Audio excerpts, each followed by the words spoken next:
Count Dooku's rise and fall is one of the most tragic stories in Star Wars. For decades, he stood among the greatest Jedi, training Qui-Gon Jinn and fighting alongside Master Yoda.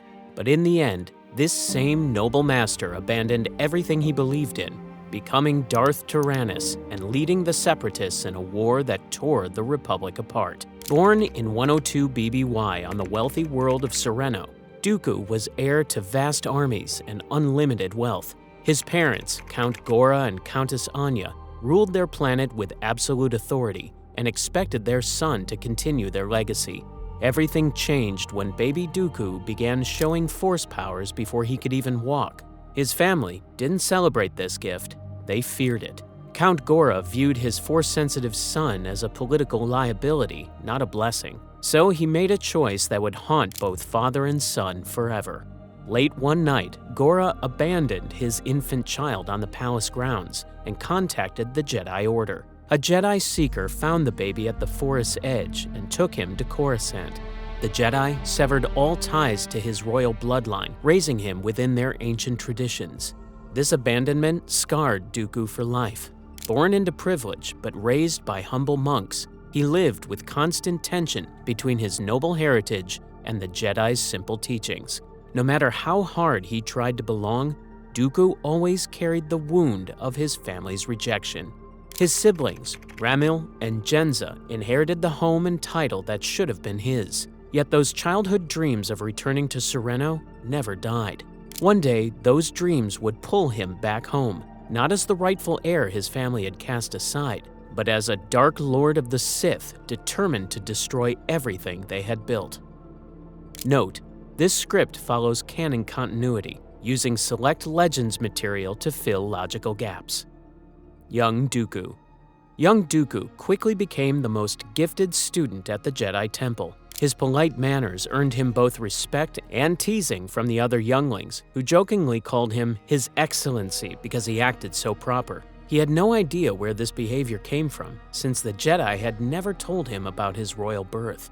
What made Dooku really special was his incredible force sensitivity. While other children struggled with basic exercises, Dooku could sense emotions from people 3 floors away. Sometimes he even caught glimpses of future events during meditation. His telekinesis was so precise, he could lift dozens of objects at once and arrange them into perfect patterns. He could run through the temple's training courses blindfolded because he sensed dangers before they happened. Master Yoda noticed this remarkable child and decided to watch him closely.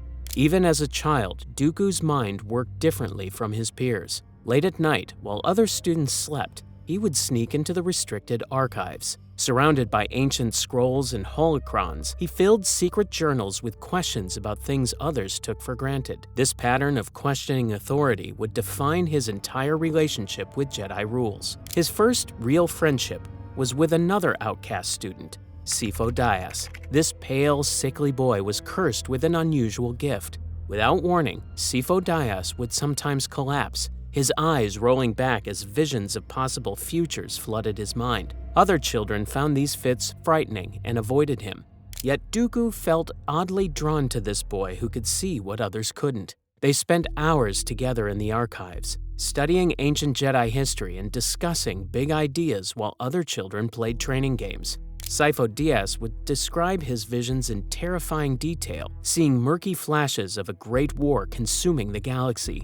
Though the images were broken and scary, the Jedi Masters dismissed these episodes as nothing more than fever dreams. However, Dooku trusted that his friend was seeing genuine visions of the future.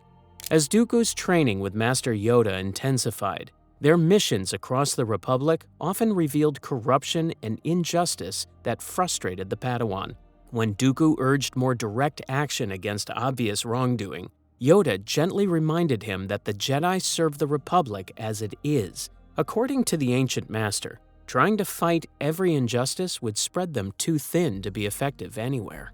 On the surface, Dooku nodded and accepted Yoda's guidance.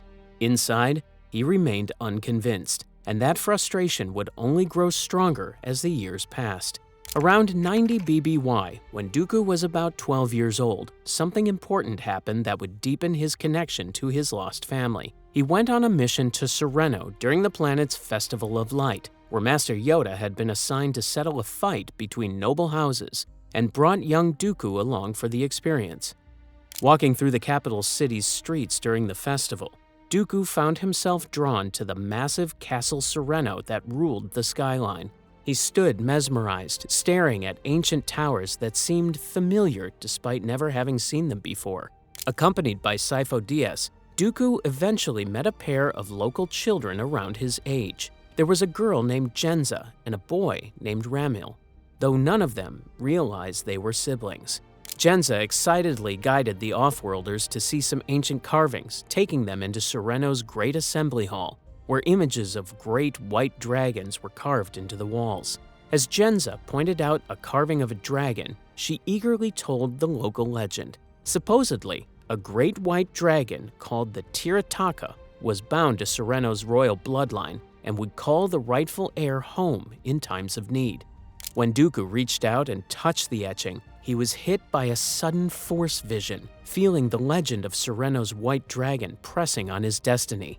Then came the moment that changed everything. As the children explored the assembly hall, a sudden earthquake struck. The stone ceiling began to collapse, and Dooku, Jenza, and Ramil became trapped under the falling rubble. Instinctively, young Dooku thrust out with the Force, straining to hold up the debris. But he couldn't do it alone. At the last second, Master Yoda arrived and added his powerful strength. Together, Master and apprentice held back the wreckage and flung it aside, saving all three children from being crushed.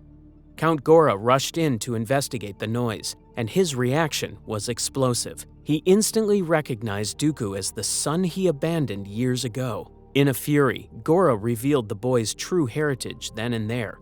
The revelation left Dooku completely devastated. He had finally found his family, only to learn that his own father saw him as a monster. Nearby, Jenza and Ramil stared at him in equal parts awe and fear, unsure how to even speak to their suddenly discovered brother. In that horrible moment, the white dragon from Dooku's dreams finally made sense. It had been the Tirataka calling him home, a vision calling him to a home that would never truly accept him. Late that night, Dooku sat alone in his quarters, pouring his confusion into his secret journal by candlelight. His pen scratched out painful questions. Why did the Jedi forbid family connections, when being torn from family had caused him such pain? His father's angry face hovered in his memory, the rage and fear in Count Gora's eyes upon realizing his forsaken son had returned. By his mid-teens, when Dooku was formally taken as Yoda's Padawan, he bore emotional wounds far deeper than any training injury. He knew exactly who he was and where he came from, and he knew that both his birth family and his Jedi family looked on him with distrust or fear. That painful knowledge forged him into a youth who would never again fully trust anyone. Instead, Dooku learned to rely only on his own strength and intellect. Under Yoda's guidance during his Padawan years, Dooku's abilities grew amazingly. By age 14, he had begun specializing in Form 2 lightsaber combat, also known as Makashi. This elegant, precise style focused on blade-to-blade dueling rather than deflecting blaster fire. Most considered it outdated, since the Sith had been gone for 1,000 years, but Dooku found himself drawn to its sophistication and control. When other Padawans questioned why he would study an outdated form, Dooku would explain that no knowledge was truly outdated. The galaxy changed constantly, and what seemed useless today might prove essential tomorrow. Master Yoda encouraged this specialization, perhaps sensing something in the Force that others missed. He spent hours training Dooku in Makashi's complicated footwork and precise blade angles. The boy proved a natural, his royal bearing perfectly suited to the form's elegant movements. During these training years, Master Yoda occasionally took Dooku to quiet meditation chambers for private lessons. One evening, when Dooku had been caught sneaking into restricted archives again, Yoda decided to address his student's restless curiosity directly. In the soft candlelight of the chamber, Yoda asked what Dooku was searching for in those forbidden texts. This question would reveal the depth of Dooku's intellectual hunger and his growing dissatisfaction with standard teachings.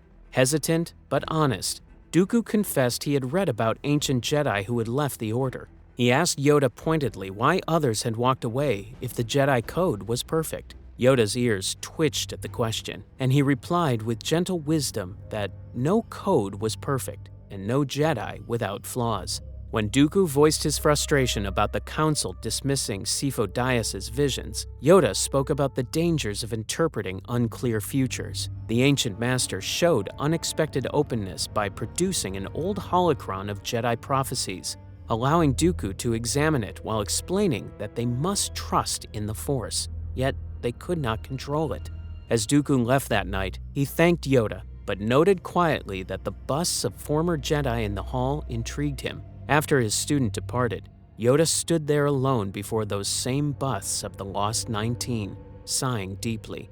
Much darkness existed in their history, and he prayed it would not claim another promising student. Rising Master. For 20 years, Dooku served the Republic brilliantly, but every mission revealed new cracks in the system he'd sworn to protect. Between 82 BBY and 62 BBY, Dooku completed countless missions across the galaxy, building a reputation that echoed through Jedi history. Each success added to his growing legend, while the polite manners that had earned him teasing as a child now commanded instant respect. When Jedi Knight Dooku entered a negotiation, fighters on both sides knew that a solution would come, one way or another. His diplomatic victories during this period became the stuff of Temple legend. Dooku developed a different approach to solving conflicts that went beyond simple tasks. Rather than just sitting between two sides, he would study each group's history and problems. He understood their positions not just as politics, but as real pain that had built up over years. His strategies often challenged how other Jedi worked. Where most Jedi sought middle ground between opposing sides, Dooku often suggested completely changing the system that caused the problem in the first place. His mission reports frequently pointed out the real reasons conflicts started. These weren't the nice, polite reports the Council expected, yet they couldn't argue with his results. His willingness to make his own decisions troubled those who believed in following proper rules. They saw a young knight who was starting to trust his own thinking over what he'd been taught. During this period, Dooku's fighting abilities became legendary.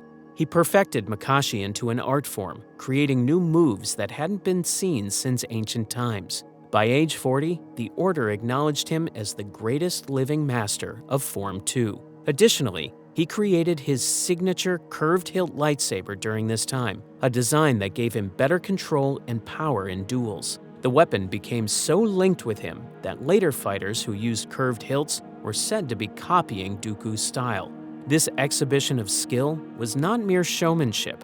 Dooku believed that the Jedi had grown lazy, their fighting skills deteriorating after 1,000 years without Sith enemies. He often argued that the Order focused too much on talking, while ignoring the combat training that real peacekeeping required. Consequently, his own training stayed intense, spending hours each day practicing techniques that most considered outdated.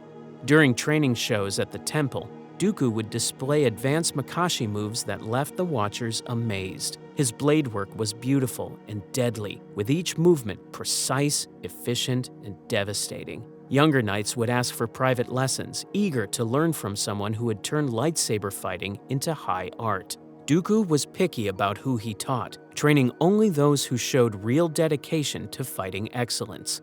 Master Yoda occasionally watched these sessions, his face giving nothing away. The ancient Jedi Grand Master saw Dooku's amazing abilities, but sensed something troubling in his former student's growing confidence. After one particularly intense demonstration, Yoda approached him privately.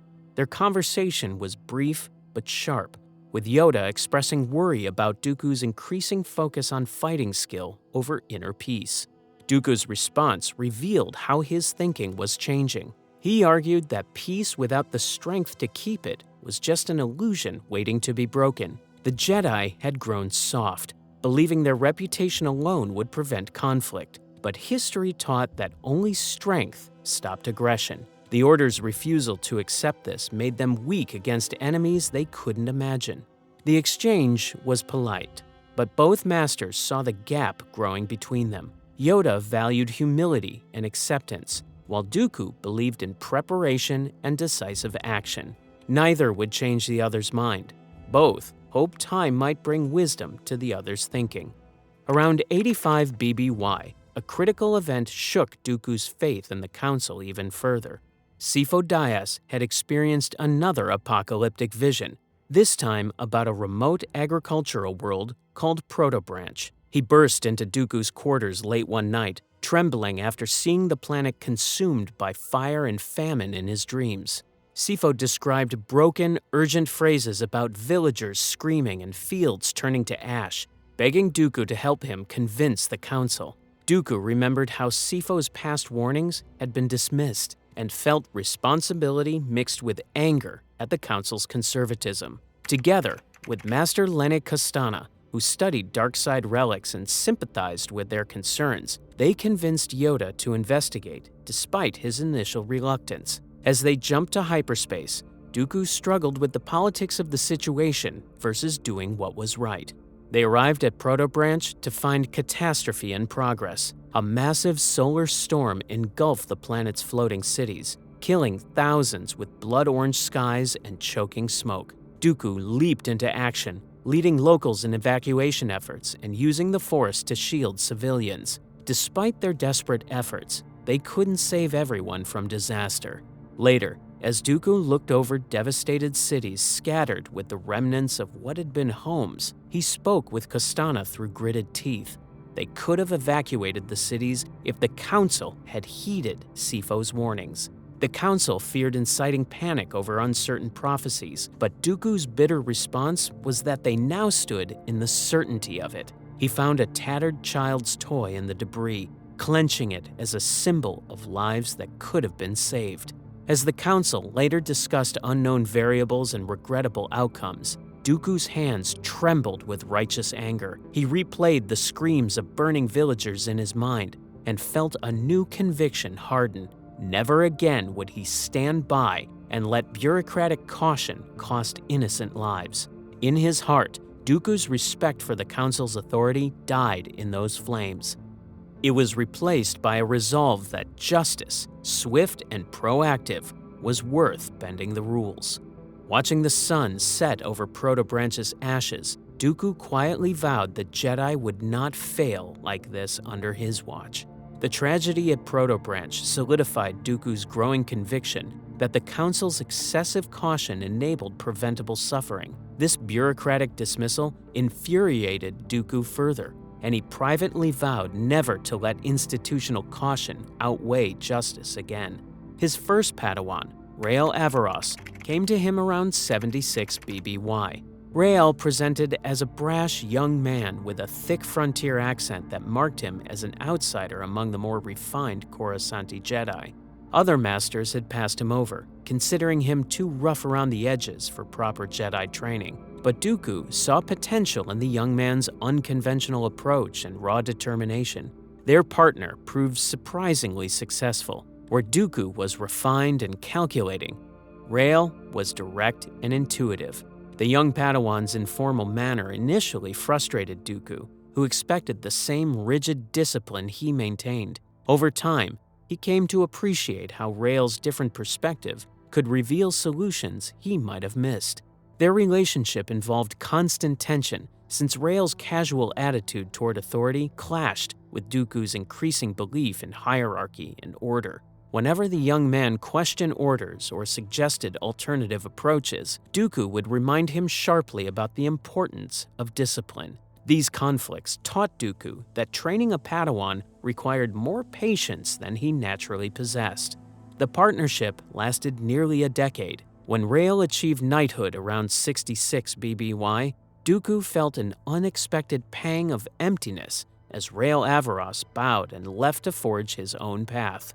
Training Rael had been an exercise in patience. The young man's drawling irreverence had tested Dooku daily. In Rael's unorthodox approach, though, Dooku had glimpsed perspectives beyond his own rigid discipline. In private, Dooku admitted to himself that he had grown fond of the scruffy Padawan. Seeing Rael go was bittersweet, pride in his growth, but also a hollow realization. Dooku thrived in the role of mentor. of shaping a Jedi in his image. Then came Qui-Gon Jinn. Dooku selected him as his second Padawan around 68 BBY, when the boy reached approximately 12 years old. Qui-Gon embodied everything the Council found problematic. He was impulsive, emotional, and prone to challenging authority. Other masters had passed him over during several selection ceremonies, considering him too difficult to train properly. Some suggested sending him to one of the service corps, believing he lacked the discipline for knighthood.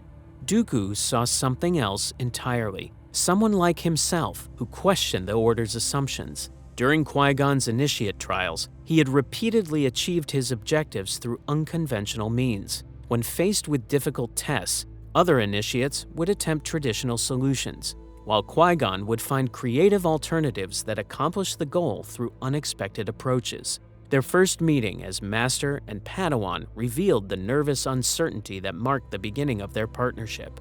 When Dooku formally accepted Qui-Gon as his apprentice, the 12-year-old boy presented himself with obvious anxiety. He confessed his fear of not being worthy of such an accomplished master's attention, having been passed over by others so many times before. Dooku, recognizing the boy's potential and his need for reassurance, responded with careful encouragement. He explained that worthiness wasn't measured by conformity, but by the courage to think independently while maintaining discipline. Their relationship would require patience from both master and student as they learned to work together. Here was a student who wouldn't simply accept teachings, but would challenge and explore them. Their partnership would last approximately a decade and would profoundly shape both men. The early years showed a relationship more akin to father and son than typical master and Padawan. Despite standing roughly 2 decades apart in age, Dooku became the parental figure Qui-Gon never had. He taught the boy not just combat and force techniques, but how to think independently, how to question without being disrespectful, and how to maintain one's own convictions while working within a system. During one significant mission around 60 BBY, Dooku and Qui-Gon traveled to resolve a kidnapping case involving a senator's son. They discovered that the apparent criminals were actually desperate villagers who had been systematically oppressed by Senator Dagonet's corrupt policies. When Dagonet arrived with security forces demanding his son's return while ordering the Jedi to arrest the terrorists, Dooku's patience snapped. He used the Force to lift the corrupt politician by the throat, his eyes cold with righteous fury. Dooku declared that perhaps the galaxy would be better off without those who polluted it with greed and cruelty. Qui-Gon stepped forward. Alarmed by his master's display of dark side power, he pleaded with Dooku to stop, saying this wasn't the Jedi way. The sight of a young boy witnessing this violence also helped break Dooku's spell of rage. He released the senator, who collapsed gasping, then coldly dictated terms for the child's return. Dagonet would meet the villagers' demands for food and credits. That evening, by their campfire, Qui-Gon respectfully but boldly questioned his master about what had happened. He admitted that Dooku had frightened him, and while his heart agreed with why Dooku acted, he couldn't accept how. That night, as the fire crackled low, Dooku regarded Qui-Gon's earnest, worried face. A surge of affection and regret welled in him. Affection for the Padawan's pure heart. Regret that such a heart might be broken by the galaxy's harsh truths. Dooku's voice, when he warned Qui-Gon he'd have to choose between the Council and his conscience someday, was gentle. Inside, though, Dooku felt a stab of cynicism. Qui-Gon still believes the Council embodies the light. Dooku knew better now. In time, he'll see, Dooku thought sadly. The Jedi can be as blind as that senator. As Qui-Gon went to his bedroll, Dooku stared into the darkness, wrestling with shame. He had nearly killed a man in anger, yet he felt justification. That man deserved it. In his heart, Dooku did not regret forcing justice on the senator. He only regretted frightening his Padawan. Am I falling to darkness, he wondered, or finally seeing clearly? Years before their ultimate confrontation on Serenno, Dooku had already experienced his first brush with the dark side during a mission to the remote world of Asusto. He had joined his friend Sifo-Dyas and Master Lennox Castana to investigate reports of Sith artifacts hidden in the planet's ancient cave systems. The Presagers of Hecate, a dark cult that worshipped forgotten Sith teachings, had laid an elaborate trap for any Jedi who came seeking the artifacts. During the exploration of the underground temple, Dooku became separated from his companions and was captured by the robed cultists. They dragged him to the center of their ritual chamber, restraining him while eerie chants echoed through the stone corridors.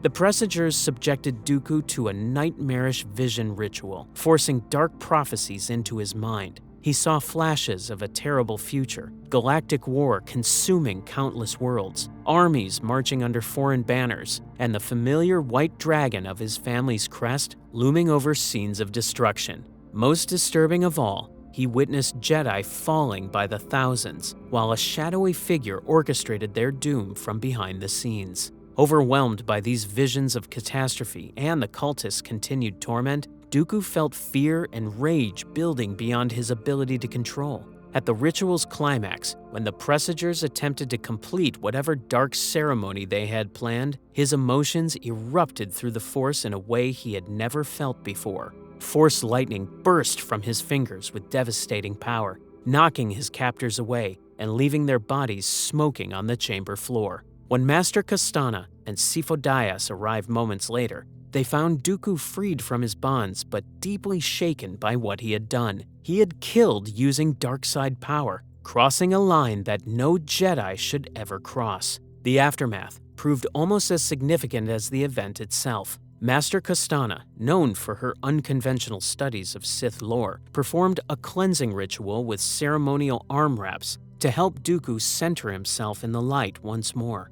During their journey back to Coruscant, though, Dooku confided his growing doubts to her. He wondered why the Force would show him such terrifying visions, and why darkness felt so natural when he needed power most. Castana's response planted seeds that would grow over the following decades. She warned him that the dark side was tempting precisely because it offered quick solutions to complex problems. She also suggested, though, that the Council's rigid approach to such matters left Jedi ill-prepared to face ancient evils that lurked in the galaxy's shadows. Following the incident on Asusto, Dooku spent days wrestling with the implications of what he'd experienced. In the privacy of his quarters, he flexed his fingers, recalling the crackle of lightning that had burst from them. The power had come so effortlessly in his moment of need, and it had saved lives. That truth gnawed at him. The Council's dogma said such power was of the dark side, to be shunned, but Dooku couldn't forget how natural it felt, nor how Master Castana's arcane knowledge had arguably done more good than the Council's ignorance. If the Force granted him the vision of the Tirataka and the might to destroy the cultists, perhaps it was sanctioning his actions. For the first time, Dooku entertained a dangerous notion. The Jedi's strict binary of light versus dark might be limiting their understanding of the Force. He kept these musings secret, but they took root deep in his mind and would grow over time. This experience marked the beginning of Dooku's questioning of orthodox Jedi teaching. If the Council couldn't prepare him for encounters with the dark side, perhaps their wisdom wasn't as complete as they claimed. The visions continued to haunt him, seeming more like prophecy than nightmare, as the galactic tensions increased over the following years. On the journey back to Coruscant, Qui-Gon carefully asked him about what had happened. Dooku's response was calm but chilling. He explained that sometimes fear was the only language certain people understood, that the code protected evil as much as good when applied without wisdom. If fear was the only thing that would make a man act justly, then fear was a legitimate tool.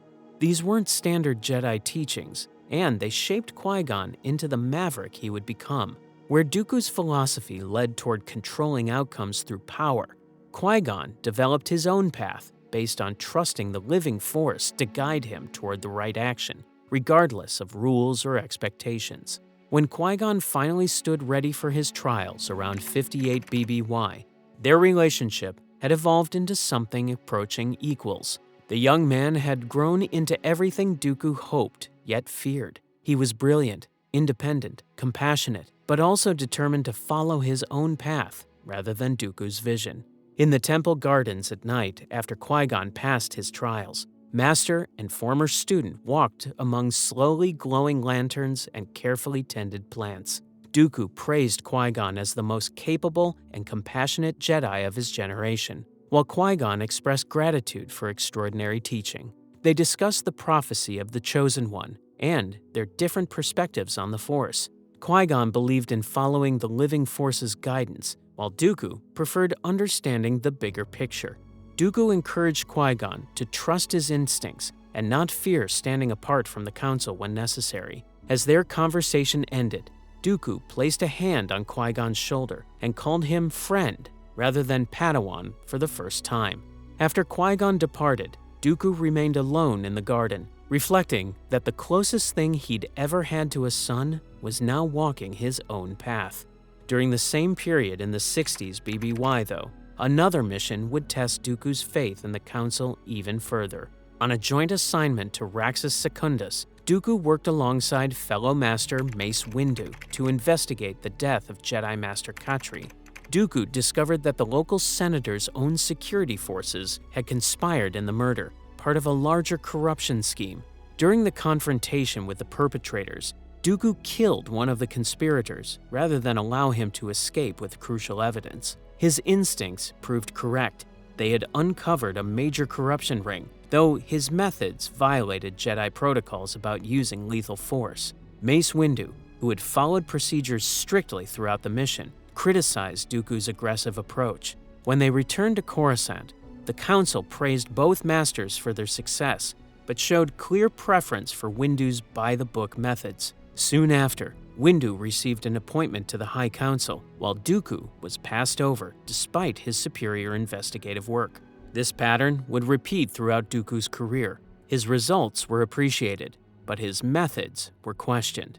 Political connections deepened significantly during this period. Unlike most Jedi who maintained professional distance from politicians, Dooku cultivated relationships with powerful senators and system governors. He attended state functions, remembered personal details about influential figures, and offered informal counsel on matters beyond his official mandate. He justified this as gathering intelligence that would help the Jedi better serve the Republic. Yet, in truth, he was building a network of allies who shared his vision of a more ordered galaxy. Around 82 BBY, when Dooku attended his mother's funeral on Serenno, he had hoped for some reconciliation with his birth family. Standing among the mourners during the ceremony, he watched as tensions erupted when a protester interrupted the proceedings. Without thinking, Dooku used the Force to stop the disruption, revealing his presence and his powers to everyone there. Count Gora's reaction was explosive when he realized his abandoned Force-sensitive son had returned. The aging nobleman publicly raged at him, denouncing Dooku as a freak who had brought nothing but shame to their noble house. Dooku endured the verbal assault without using the Force to defend himself, hoping that showing restraint might somehow bridge the gap between them. Unfortunately, his father's hatred ran too deep, and even his mother's death couldn't reconcile Gora to having a Force-sensitive child.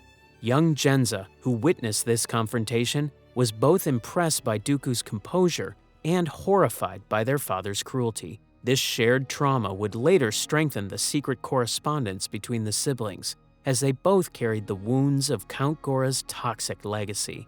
One such relationship developed with a young nobleman named Palpatine of Naboo. They first encountered each other at diplomatic receptions in the mid-60s BBY, where their initial conversations remained formal and philosophical, discussing the nature of power and governance. Palpatine showed remarkable insight for a young politician, asking questions that revealed deep understanding of the Republic's structural weaknesses. These discussions planted seeds that would bloom into darkness years later. Palpatine would present ideas about democracy representing the tyranny of the incompetent majority over the exceptional few. He wondered whether those with true vision found it exhausting to serve such a chaotic system. Dooku found himself agreeing more than he should have. He even voiced frustrations that the Jedi, gifted with the Force's clarity, still had to bow to the whims of those blind to anything beyond immediate wants. Their conversations had an intoxicating quality for Dooku. After each cordial debate with the young Palpatine, Dooku felt invigorated. At last, here was a politician who understood. Palpatine's frank observations that the Republic's bloated democracy strangled effective governance were ideas Dooku had mulled in solitude for years. Hearing them from a noble's lips was almost vindication. Dooku found himself lingering after formal receptions, drawn into hushed corner conversations with Palpatine about the rule of the incompetent majority. He was cautious. It would not do for a Jedi to overtly criticize the Senate. Yet Palpatine's probing questions made Dooku feel seen, as if the Naboo nobleman peered directly into his frustrations and agreed without judgment. What an ally he would make, Dooku mused one evening, surprised at the thought. On some level, Dooku realized he was beginning to trust Palpatine, a worldly statesman who shared his ideas of order and efficiency. In retrospect, it was a quiet seduction of philosophy. Dooku left each encounter more certain that people like he and Palpatine, with clear vision, were meant to guide the galaxy. Neither man revealed their full thoughts during these early encounters, but each recognized someone similar in the other. Palpatine saw in Dooku a Jedi growing disillusioned with the Republic's corruption, while Dooku saw in Palpatine a politician who understood that radical change was necessary. Their friendship would deepen over the years, and Dooku couldn't imagine how catastrophically it would end. By the year 44 BBY, Dooku had reached a critical juncture in his life and career. He was one of the Order's most respected masters, a teacher of successful Padawans, and a diplomat whose skills were legendary throughout the Republic. He was also a man whose faith in the system he had served had steadily eroded. He went through the motions of being a Jedi while privately believing the Order had lost sight of its true purpose. The year 44 BBY would bring the mission that would shatter what remained of Dooku's faith in the Jedi Order. The Battle of Galidraan would show him that the Order wasn't just passive in the face of injustice. It could be manipulated into becoming an active tool of evil. After Galidraan, there would be no going back. Battle of Galidraan. Galidraan was the day Dooku realized the Jedi could be killers for hire. The mission to Galidraan in 44 BBY began like dozens of others Dooku had taken on.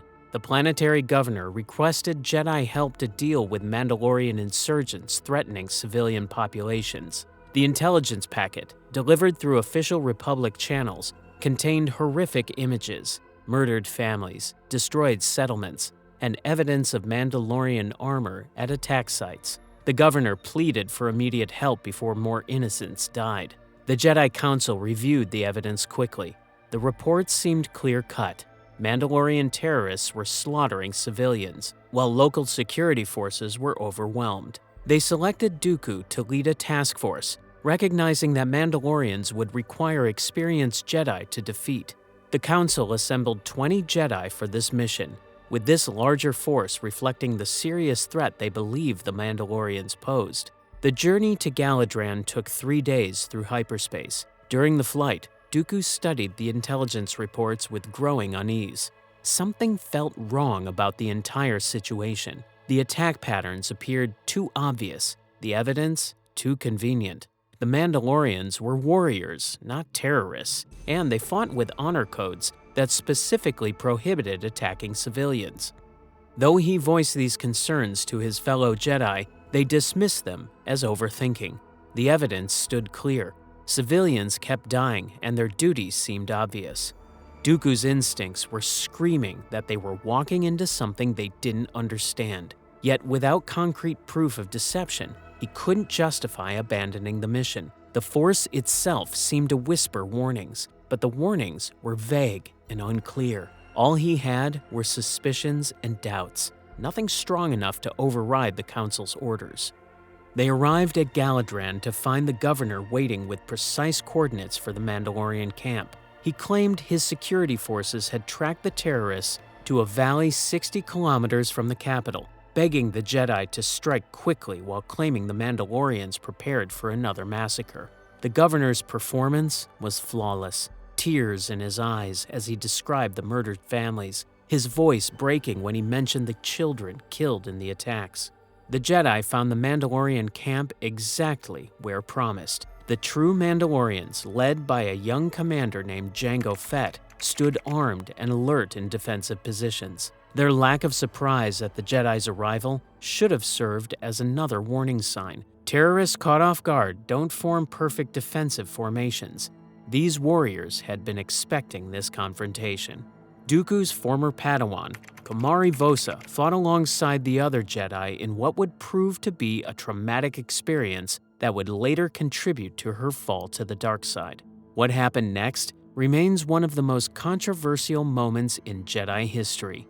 Dooku stepped forward with his lightsaber deactivated, offering the Mandalorians a chance to surrender peacefully. He assured them they would receive a fair trial if they came willingly. It was the same offer he had made to dozens of criminal groups over the decades, and occasionally some had accepted. Jango Fett removed his helmet, revealing a young face hardened by years of combat. He was barely 25 years old, but carried himself with the authority of a veteran commander. He identified his force as the true Mandalorians, not terrorists, but professional soldiers hired legally by the planet's previous government to fight against the Death Watch, the actual terrorist organization the Jedi sought. Fett explained that they had been conducting a legitimate military campaign against the Death Watch when the current governor had seized power through a coup. Now the governor wanted them eliminated because they remained loyal to the legitimate government he had overthrown. They had committed no crimes against civilians. Every action had been taken against military targets in accordance with Mandalorian honor codes. The tension reached a breaking point when violence erupted suddenly. From the Jedi perspective, the Mandalorians' refusal to surrender constituted resistance to lawful authority. From the Mandalorian viewpoint, 20 Jedi arriving in battle formation meant execution regardless of guilt or innocence. When combat began, both sides fought with everything they had. Amid the chaos of battle, Dooku parried another Beskar spear and felt a cold dread take hold. 11 Jedi already lay motionless in the snow, and each time his blade met the Mandalorian's furious assault, Dooku's certainty grew. This should not be happening. Between clenched teeth, he replayed his earlier suspicions, the too convenient evidence, the Council's haste. They had been deceived, he realized. This understanding became clear as he locked eyes with a dying knight who looked to him for guidance he did not have. For the first time in his life, Dooku felt betrayed, not by an enemy, but by his own order's blindness. They led us into a massacre. A righteous anger swelled in him even as he fought for survival. This wasn't anger at the brave warriors before him, but at the council chambers light years away, where comfortable masters had dispatched them based on lies.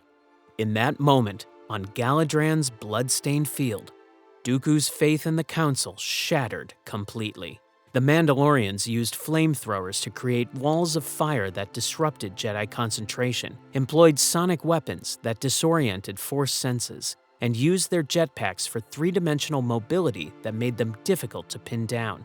Most effectively, they used projectile weapons, slug throwers whose bullets couldn't be deflected like blaster bolts, forcing Jedi to dodge rather than redirect. The Jedi suffered terribly as well. 11 of the 20 Jedi fell to Mandalorian weapons and tactics. These were experienced knights and masters, not younglings on their first mission. Their deaths proved that even the most skilled Force users could be overwhelmed by superior tactics and desperate courage. Dooku himself fought Jango Fett in single combat while the battle raged around them. The young Mandalorian proved to be perhaps the most skilled opponent Dooku had faced in decades. Fett's combination of jetpack mobility, wrist weapons, and pure tactical brilliance created a fight unlike any in Dooku's experience. The Mandalorian didn't fight like a Jedi or a common criminal. Instead, he fought like a professional soldier who had studied his enemy carefully. During their duel, as they exchanged blows and counters, Fett shouted over the combat that the governor had set up everything.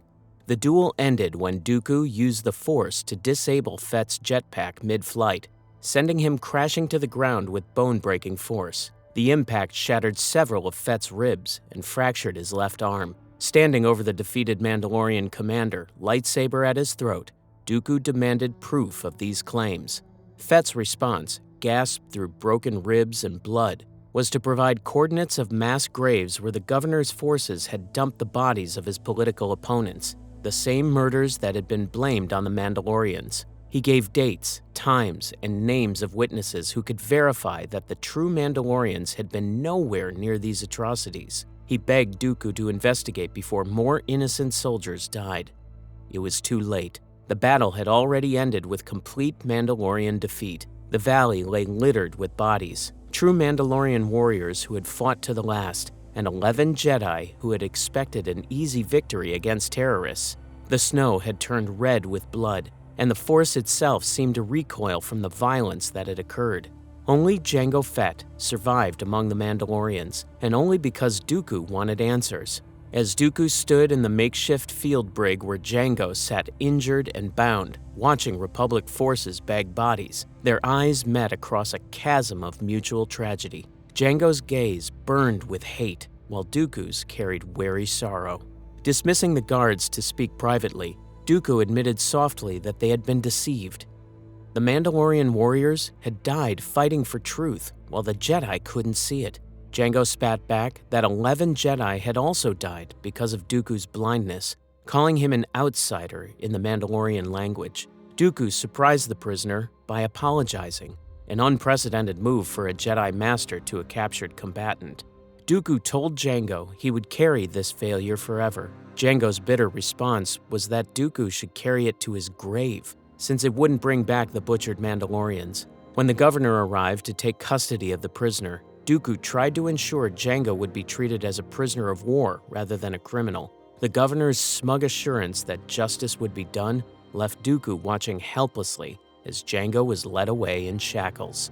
Over the following weeks, as Dooku investigated Fett's claims about mass graves and faked evidence, the horrible truth emerged. The intelligence reports had indeed been falsified. The murdered civilians shown in the holographic evidence were political dissidents killed by the governor's own forces, not victims of Mandalorian attacks. The true Mandalorians had been legitimate soldiers fighting against actual terrorists, manipulated into a position where the Jedi would eliminate them for a corrupt politician. When the last piece of evidence clicked into place, testimony of how the governor of Galidraan himself orchestrated the atrocities, Dooku sat alone in the archives, report in hand, and trembled with rage. Not the hot rage of battle, but a cold, existential fury. The Jedi Council, in its proud eagerness to do good, had slaughtered innocents and loyal soldiers. They had allowed themselves to become murderers for a liar, he thought, each word a bitter knife. In that moment, the Jedi Order proved itself as blind and destructive as any tyrant, a truth Dooku could no longer ignore. The discovery that the Council had been manipulated into committing mass murder devastated Dooku's remaining faith. Every piece of evidence had been faked. The Jedi had served as unwitting executioners who eliminated honorable warriors protecting the legitimate governor from a usurper. 11 good Jedi had died for a lie, and the survivors would have to live with the knowledge that they had been tools of injustice. The governor sold Jango Fett into slavery immediately after the Jedi departed, keeping his Mandalorian armor as a trophy. This added one more injustice to the tragedy. The sole survivor of the massacre, a man who had fought honorably to defend his employers, was condemned to slavery while his people's killer profited from their deaths.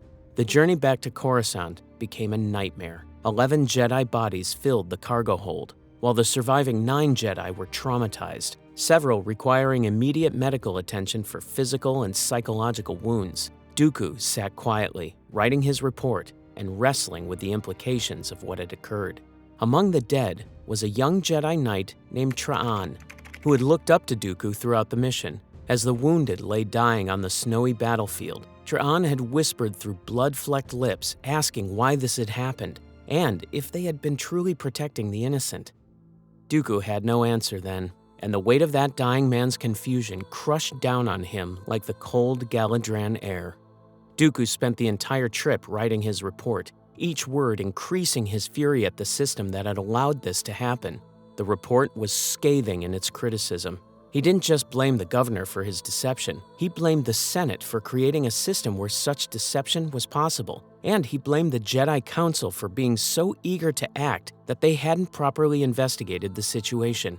When Dooku presented his findings to the Jedi High Council 3 days after returning to Coruscant, the tension in the circular chamber was immediate. Standing in the center of the room, visibly exhausted but burning with controlled anger, he delivered excerpts from his damning report. The exchange that followed became legendary among those few who witnessed it. Dooku declared that they had become executioners for the corrupt, their eagerness to be heroes blinding them to obvious manipulation. 11 Jedi had died because they trusted a fundamentally broken system. Master Mace Windu leaned forward, arguing that they had no way to know the governor's information was false. Dooku's eyes flashed with barely contained rage, though, as he shot back that the way was to investigate, which none of them had done. They were eager for battle and blind to truth. Ki-Adi-Mundi interjected calmly that dwelling on what might have been wasn't the Jedi way. Dooku's bitter response was that a master learns from failure, or he courts it again.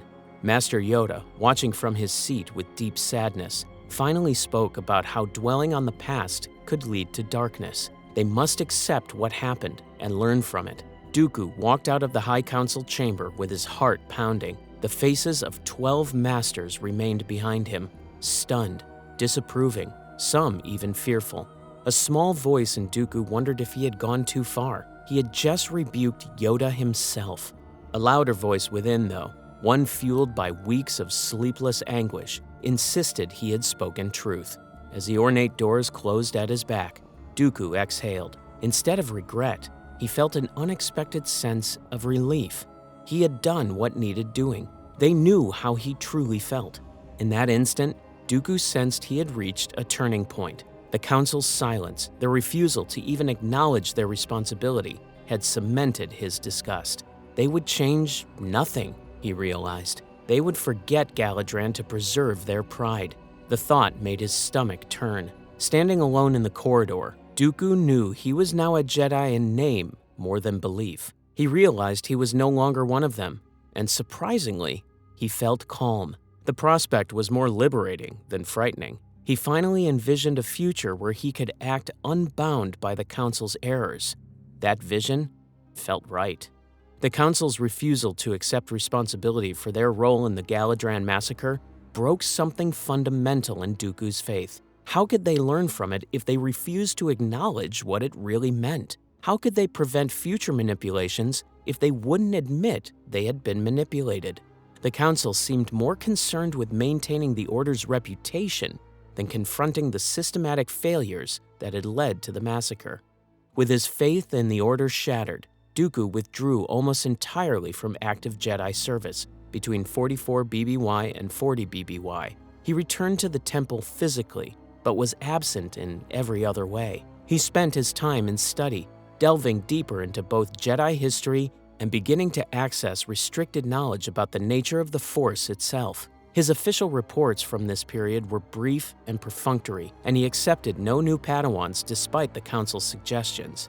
During these years of isolation, Dooku acquired various artifacts and holocrons through his growing network of contacts. He studied aspects of the Force that the Council preferred to keep restricted. Not dark side techniques, not yet, but philosophical texts that questioned the division between light and dark. He read accounts from Jedi who had left the Order throughout history, finding that many had expressed the same frustrations he felt. One text particularly influenced him, writings from ancient Jedi who had left the Order around 2,000 years earlier. These sources described masters who wrote about the Force as a tool that went beyond moral categories, arguing that light and dark were artificial constructs created by those who feared power. According to these texts, the Jedi called some abilities dark not because they were inherently evil, but because they granted too much individual power, threatening the Order's control. Around 40 BBY, Dooku's growing criticism of the Council had become increasingly public. His speeches during Council debates became masterpieces of controlled fury. He would point out the hypocrisy of serving a corrupt Senate, of maintaining weapons while claiming to be peacekeepers, and of enforcing laws that protected the powerful while oppressing the weak. His words carried the weight of decades of experience and the authority of one of the Order's most accomplished members. The Council continued its path of cautious moderation, with some members privately agreeing with Dooku's criticisms but believing that working within the system remained the only viable option. Others, particularly Master Mace Windu, saw Dooku as a dangerous radical whose ideas could destroy the Order from within. The debates grew increasingly heated, with Dooku once declaring that the Jedi had become nothing more than glorified security guards for corrupt politicians. Around 32 BBY, Sifo-Dyas, driven by his apocalyptic visions and Dooku's encouragement of independent action, secretly commissioned a clone army from the Kaminoans. He used his authority as a Jedi Master and Council member to initiate the project, believing this army would protect the Republic in the coming war. He didn't tell the Council, knowing they would stop him, and he didn't tell Dooku, no longer trusting his friend's intentions. Then came the Battle of Naboo in 32 BBY, and with it, the death that would finally sever Dooku's last connection to the Jedi Order. The crisis began as a trade dispute, the kind of bureaucratic conflict the Senate should have resolved easily. The Trade Federation had blockaded Naboo over taxation disagreements, standard corporate strong-arming that happened regularly in the Outer Rim. This time, though, the situation escalated into full invasion. Battle droids marched through Naboo's cities, the peaceful population was herded into camps, and Queen Amidala, barely 14 years old, was forced to flee her own world. When Dooku learned that the Order had sent Qui-Gon Jinn and his Padawan, Obi-Wan Kenobi, to negotiate, he felt a mixture of pride and concern. His former student stood as one of the few Jedi who might actually resolve the crisis through wisdom rather than violence. Qui-Gon had developed into exactly the kind of Jedi Dooku had hoped to create: independent, thoughtful, guided by the living force rather than politics. The mission went wrong from the start. The Trade Federation tried to kill the Jedi ambassadors with poison gas and destroyer droids, forcing Qui-Gon and Obi-Wan to flee to the planet's surface. This should have been the Senate's wake-up call that something darker was happening, but the bureaucrats continued their debates while Naboo suffered.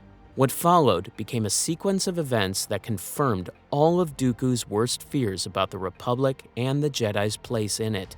The Senate proved completely unable to respond to the crisis, paralyzed by procedure and corruption. Chancellor Valorum, one of the few honest politicians, was removed from office through a vote of no confidence orchestrated by Senator Palpatine. Meanwhile, the Jedi found themselves reduced to bodyguards for a teenage queen, unable to address the invasion's root causes.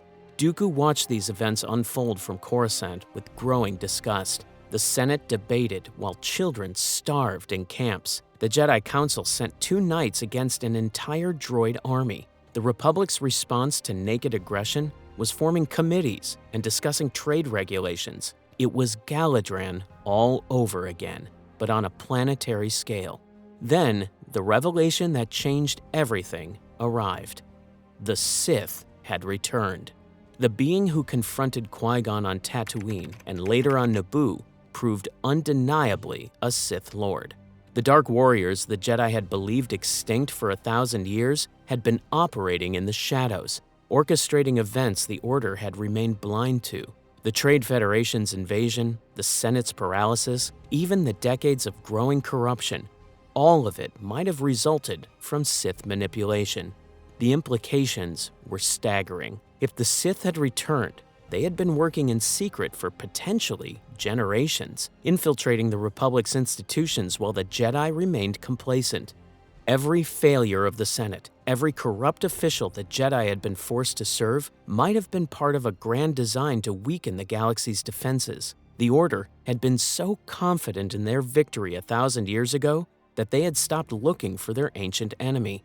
The duel in the Theed Palace power generator demonstrated careful Sith planning. The warrior called Darth Maul had received specific training to kill Jedi. His double-bladed lightsaber created attack patterns most Jedi had never encountered. His acrobatic fighting style overwhelmed traditional defensive forms, and most importantly, he had studied how to separate multiple Jedi opponents, dividing them to be conquered individually.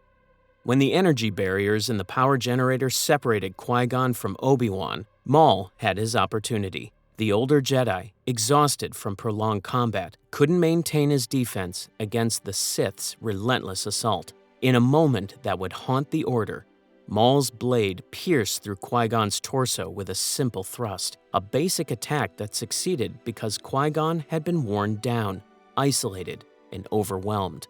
Qui-Gon Jinn, perhaps the best of the Jedi, died because the Order hadn't prepared for an enemy they refused to believe could exist. His death wasn't heroic or meaningful. It was preventable, unnecessary, the result of the Order's unwillingness to see what Dooku had been warning against for years. When news of Qui-Gon's death reached Dooku, something inside him finally broke completely. He didn't attend the funeral on Naboo. He couldn't bear to stand with the council members who had failed to protect one of their finest, to listen to their platitudes about becoming one with the Force. Instead, he spent those days in the Hall of the Lost 19, staring at the bronzium busts of the Jedi Masters who had voluntarily left the Order before him. 19 Masters in thousands of years had found the courage to walk away. As Dooku studied each bust, reading their names and the dates of their departures, he recognized a pattern. Most had left during periods of galactic crisis, when the Order's failures proved most apparent. Master Fanius during the New Sith Wars, Master Alia during the Kans disorders, Master Trennis during the Rhiannotus period. Each one had seen the Order fail in its essential purpose and chosen to seek a different path. Dooku spent 3 days in meditation, though it was unlike any meditation he had practiced before. There wasn't seeking peace or guidance from the Force. This was a systematic evaluation of his entire life, every choice that had led him to this moment. He reviewed every mission, every student he had trained, every compromise he had made in service to a broken system. The Republic was dying, consumed by corruption that had spread beyond any hope of healing. The Senate served only those wealthy enough to buy their votes. The courts protected the powerful while crushing the weak. The very democracy the Jedi defended had become a tool of oppression, more subtle but no less cruel than any dictatorship. The analysis led to a devastating conclusion about the Order itself. The Jedi Order had become willing accomplices to this system. They enforced unjust laws because they were laws. They protected corrupt senators because that was their mandate. They had grown so attached to their role as peacekeepers that they couldn't see they were keeping a peace that served only evil. Worse, their complacency had allowed the Sith to return and operate unopposed for who knows how long. The Jedi had become the very thing they claimed to oppose, servants of injustice who called their service righteous. Qui-Gon's death was the final proof that the Order had failed. They had sent him to negotiate with enemies they didn't understand, against a threat they couldn't perceive, in service of a government that didn't deserve loyalty. His death accomplished nothing. Naboo was freed, but the underlying corruption remained. The Sith had revealed themselves but disappeared again. The Senate continued its descent into dysfunction. 3 days after Qui-Gon's funeral, Dooku entered the council chambers for the last time. The circular room that had once represented wisdom and justice now seemed like a tomb where dead ideas received worship from blind fools. The 12 council members sat in their chairs, some meditating, others discussing trivial matters as if the galaxy hadn't just fundamentally changed. Dooku announced without preamble that he would leave the Order. The council members exchanged glances. Several had expected this moment for years. Master Yoda, having served as Dooku's teacher, had watched his growing disillusionment with deep concern. The ancient master urged Dooku to reconsider, suggesting that grief clouded his judgment, that Qui-Gon wouldn't want his death to drive Dooku from the light. Dooku's response was cold and precise. Grief hadn't clouded his judgment. It had clarified it. The Jedi had failed, and he would not participate in that failure any longer. The Order had become so obsessed with maintaining its traditions that it had forgotten its purpose. They served a corrupt republic because they always had, not because it was right. They avoided attachment while being completely attached to their own institutional survival. Master Mace Windu asked what Dooku intended to do after leaving. Would he join the agricultural corps? Would he become a private citizen? The questions carried an undertone of warning. Former Jedi were watched, their activities monitored to ensure they didn't misuse their training. Dooku didn't answer directly. He simply said he would find his own path to serve justice, not one constrained by the Council's limitations. The Force had given him power and wisdom. He would use them as he saw fit, not as outdated traditions demanded. The formal renunciation was brief. Dooku removed his lightsaber from his belt, the weapon he had carried for over 60 years. The curved hilt that had become his signature rolled slightly as he placed it on the floor of the council chamber, coming to rest at Yoda's feet. The symbolism was deliberate. He was returning the weapon to the master who had taught him, severing that connection completely. Master Yoda looked at the lightsaber with profound sadness. He made one final attempt to reach his former student, speaking about the dangerous path that lay ahead, warning that leaving the Order in anger could lead to darkness. Dooku had already made his decision. He turned and walked from the chamber without another word, never to return as a Jedi.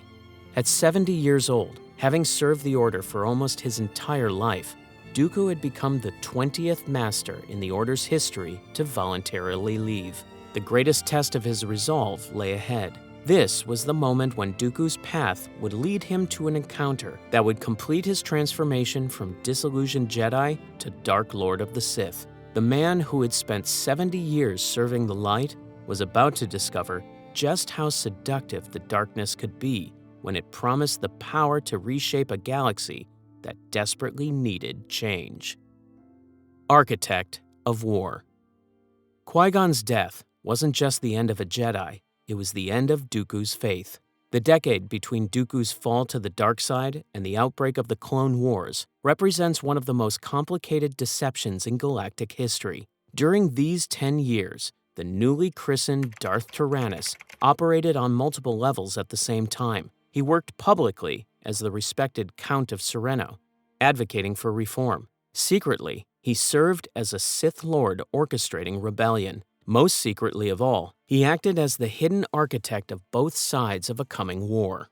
This deception would prove to be one of the most complex in galactic history. Few beings have ever successfully played so many roles at the same time.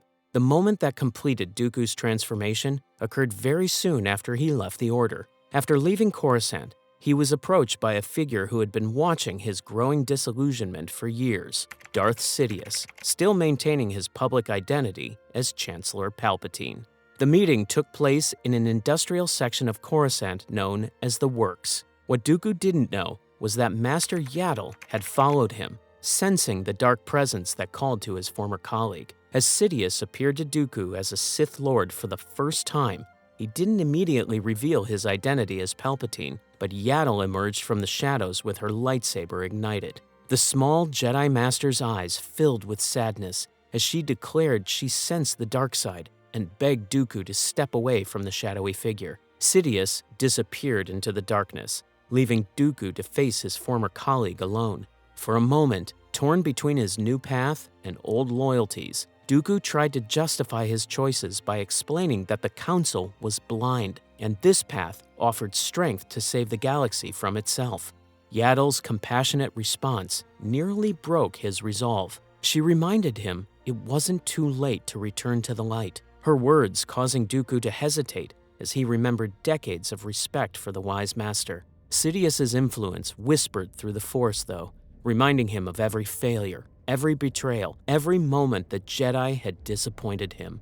The duel that followed was brief but intense. Yaddle fought with the same acrobatic precision as her species was known for, flipping and spinning through the air while her green blade traced patterns of light. Dooku's superior reach and decades of Makashi training gave him the advantage. The moment came. Dooku crushed her beneath a heavy hangar door, mortally wounding the Jedi Master. As Yaddle lay dying beneath the twisted metal, she whispered words that would haunt him forever. With her last breath, she spoke of how the Jedi would never stop believing in him, even now. Tears streaming down his face, Dooku ignited his lightsaber and delivered what he told himself was a merciful killing blow. This act of murdering a respected colleague while she offered him redemption made his choice final and complete. In killing Yaddle, Dooku didn't just become a Sith. He became a man who could justify any evil in service of what he believed was a greater good. Sidious then stepped from the shadows and spoke the name that would define the rest of Dooku's life. He welcomed Lord Tyranus, and Dooku's transformation was complete. What made this seduction so effective was that Sidious never asked Dooku to abandon his principles. Instead, he showed how those principles could be fulfilled through different methods. The galaxy needed order, the Sith could provide it. The corrupt needed to be punished, the dark side offered tools the Jedi refused to use. The weak needed protection, a strong ruler could ensure their safety better than democracy's chaos. When Dooku accepted the offer to become Darth Tyranus, he believed he was choosing a more effective path to the same goals he had always pursued. The fact that he was simply exchanging one master for another, one set of restrictions for different ones, wouldn't become apparent until it was far too late. First, there was one last piece of unfinished business from his Jedi past that needed tying up. Sidious informed his new apprentice that his old friend, Master Sifo-Dyas, had become a liability. Sifo had already commissioned the clone army on Kamino without authorization, and his unpredictable visions made him dangerous to their plans. If the Jedi discovered his actions, their entire army could be exposed. The mission to eliminate Sifo-Dyas took Dooku to Obadiah, where his oldest friend was negotiating with the Pikes. Dooku, using his new name Tyrannus, had already bribed the crime syndicate to shoot down Sifo's shuttle over the rocky moon. When the T-6 shuttle crashed in flames, Sifo-Dyas survived long enough to crawl from the wreckage, only to find a hooded figure waiting for him. This marked the most terrible point of his transformation, the moment he irreversibly crossed the line by murdering someone who had loved and trusted him. There could be no redemption after this. Dooku had killed the one person who might have saved him from the darkness. Within months of his transformation, Dooku returned to Serenno openly for the first time in decades. The Great Council Chamber of Castle Serenno had changed a little since his childhood, its ancient stones bearing the carved symbols of House Dooku's thousand-year legacy. When he strode into that chamber wearing the dark robes of his new allegiance, though, everything changed forever. The Regent Council that he had installed after Rammel's death looked up in surprise as their former protector entered. Jenza rose from her seat with relief, moving to embrace the brother she hadn't seen in months. As her arms closed around him, though, she shivered involuntarily. Something cold and strange came from Dooku now, an aura that made her instinctively step back. When Dooku announced he had returned to claim his birthright as Count of Serenno, one proud noble, still loyal to Rammel's memory, dared to protest. The man's words died as Dooku's yellow eyes fixed on him, subtle force influence creeping into the noble's mind, and compelling agreement where reason had failed. One by one, the other council members felt the same overwhelming pressure, their eyes glazing slightly as they knelt and pledged fealty to Count Dooku. Jenza watched this display with growing horror, realizing that her brother had become something she no longer recognized. She remained silent, understanding that resistance would be futile against powers she couldn't comprehend. His first task after pledging himself to Sidious involved securing the clone army project that Sifo-Dyas had initiated. Tyrannus systematically erased or altered records of his dead friend's involvement. Working through intermediaries and carefully managed payments, he ensured the Kaminoans understood that their contract now belonged to him. To them, he was simply the man called Tyrannus who had taken over their commission, providing updated specifications and continued funding. The modifications he ordered were subtle but devastating. The most significant addition involved behavioral modification chips implanted in every clone's brain. These biochips were represented to the Kaminoans as safeguards against mental instability, insurance that the clones would follow orders without question. In reality, they contained dormant programming for Order 66, the command that would compel the clones to eliminate all Jedi upon activation. The Kaminoans, being amoral scientists interested only in their payment and the perfection of their product, implemented these modifications without question. They took pride in their work, viewing the clone army as their greatest achievement. The fact that they were creating the instrument of the Jedi Order's destruction never occurred to them, nor would they have cared if it had. Tyrannus needed more than just control of the project. He needed the perfect genetic template for the army. His thoughts turned to someone he knew well from the worst day of his Jedi career, Jango Fett, the last survivor of the true Mandalorians from Galidraan. The debt he felt toward the last true Mandalorian, combined with Jango's proven skills as a warrior, made him the perfect choice for their secret project. Before approaching Fett directly, though, Tyrannus had another matter to settle, one that would test his commitment to his new path while providing the opportunity to evaluate the bounty hunter's skills. Darth Sidious had informed him about a dangerous cult called the Bando Gora that was spreading chaos across the Outer Rim, led by someone Tyrannus recognized with shock and sorrow. Kamari Vosa, his former Padawan who had been captured at Galidraan, had not died on her agricultural corps assignment as everyone believed. Instead, she had fallen completely to the dark side and become the leader of this death cult. Sidious wanted both the cult eliminated and a suitable template for the clone army identified, someone capable of killing Jedi if necessary. Tyrannus devised a plan that would accomplish both goals. He placed a massive bounty on Kamari Vosa's head, drawing the galaxy's most dangerous bounty hunters to compete for the prize. In a lawless cantina on one of Bogdan's moons, he watched from the shadows as notorious hunters gathered to accept the challenge. Among them were Jango Fett, scarred and methodical, and his bitter rival Montross, who had betrayed the true Mandalorians years before. Others included killers and mercenaries from across the galaxy, each believing they could claim the bounty that would make them wealthy beyond imagination. The competition proved as brutal as Tyrannus had hoped. The hunters eliminated each other through combat and treachery while pursuing Vosa to her stronghold on the moon Kolma. Throughout the deadly contest, Jango Fett demonstrated the tactical brilliance and ruthless efficiency that had made him legendary among his people. When Fett finally tracked Vosa to her lair and defeated her in single combat, Tyrannus emerged from the shadows. Kamari Vosa, driven half-mad by the dark side and years of leading the death cult, recognized her former master even in her deteriorated state. For a moment, their eyes met across the chamber. Tyrannus whispered that he was sorry before using the Force to end her suffering quickly and mercifully.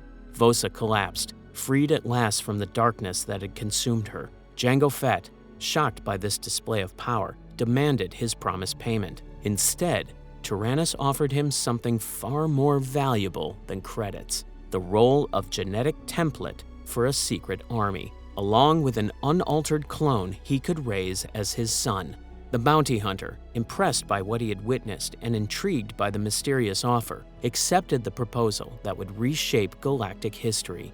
When Tyrannus revealed his connection to Galidraan, telling Jango he had not forgotten their encounter on that frozen battlefield, Fett understood he was being offered both employment and a form of justice for what had been done to his people. With the clone army secured in secret, Tyrannus turned to his public persona's great work, building the Confederacy of Independent Systems.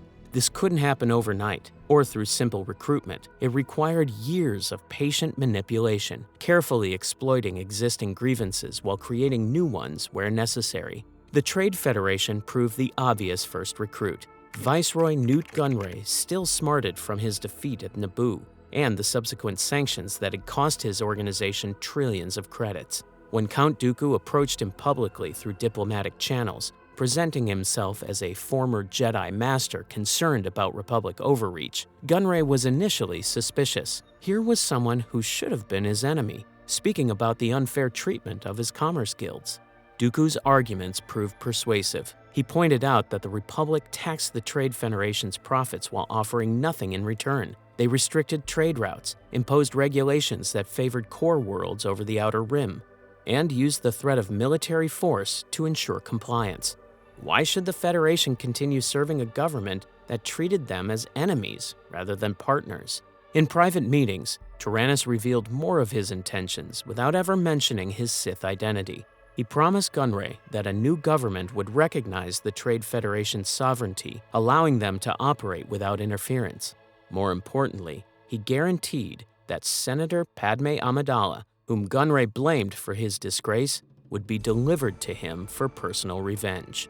The Techno-Union under Wat Tambor joined next, drawn by promises of unrestricted technology development. The Republic's regulations prevented them from pursuing certain research, particularly in artificial intelligence and weapons technology. Dooku promised them freedom to innovate without ethical constraints, to push the boundaries of science without bureaucratic interference.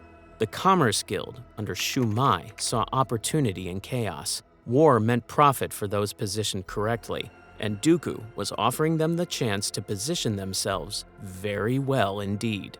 They would supply both sides initially, then throw their full support behind whichever faction offered them the best terms.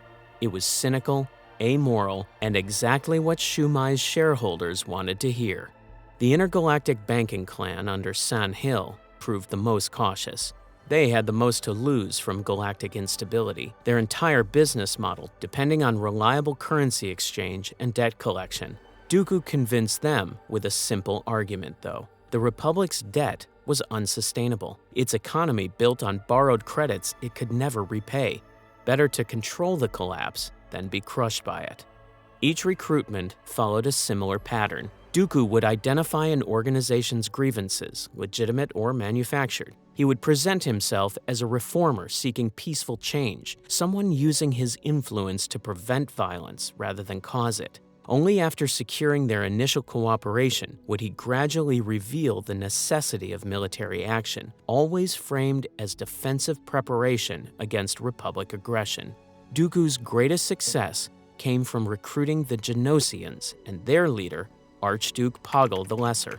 Genosis became the secret capital of the Separatist movement, its massive droid foundries capable of producing armies in quantities that would overwhelm the Republic's eventual clone forces. The planet's isolation and harsh environment made it perfect for clandestine activities. More significantly, Poggle possessed plans for an ultimate weapon, a battle station capable of destroying entire planets. These early Death Star designs represented power beyond conventional military forces. Dooku carefully secured these plans, understanding their importance to Sidious's long-term vision, even if the technology wouldn't be ready for decades. The public face of the Separatist movement required careful crafting to appear legitimate rather than treasonous. Count Dooku spent years traveling the galaxy, speaking at universities and political assemblies about the Republic's failures. He never called for revolution directly. That would have brought immediate Jedi investigation. Instead, he spoke about reform, about the need for systems to have greater autonomy, and about the dangers of centralized power. The moment that would define the Separatist cause came during Dooku's famous address on Raxus. Standing before a gathering of disaffected senators and corporate leaders, Dooku delivered the speech that would start the fires of rebellion across the galaxy. The Grand Assembly Hall buzzed with anticipation as representatives from hundreds of worlds waited to hear the former Jedi Master's vision.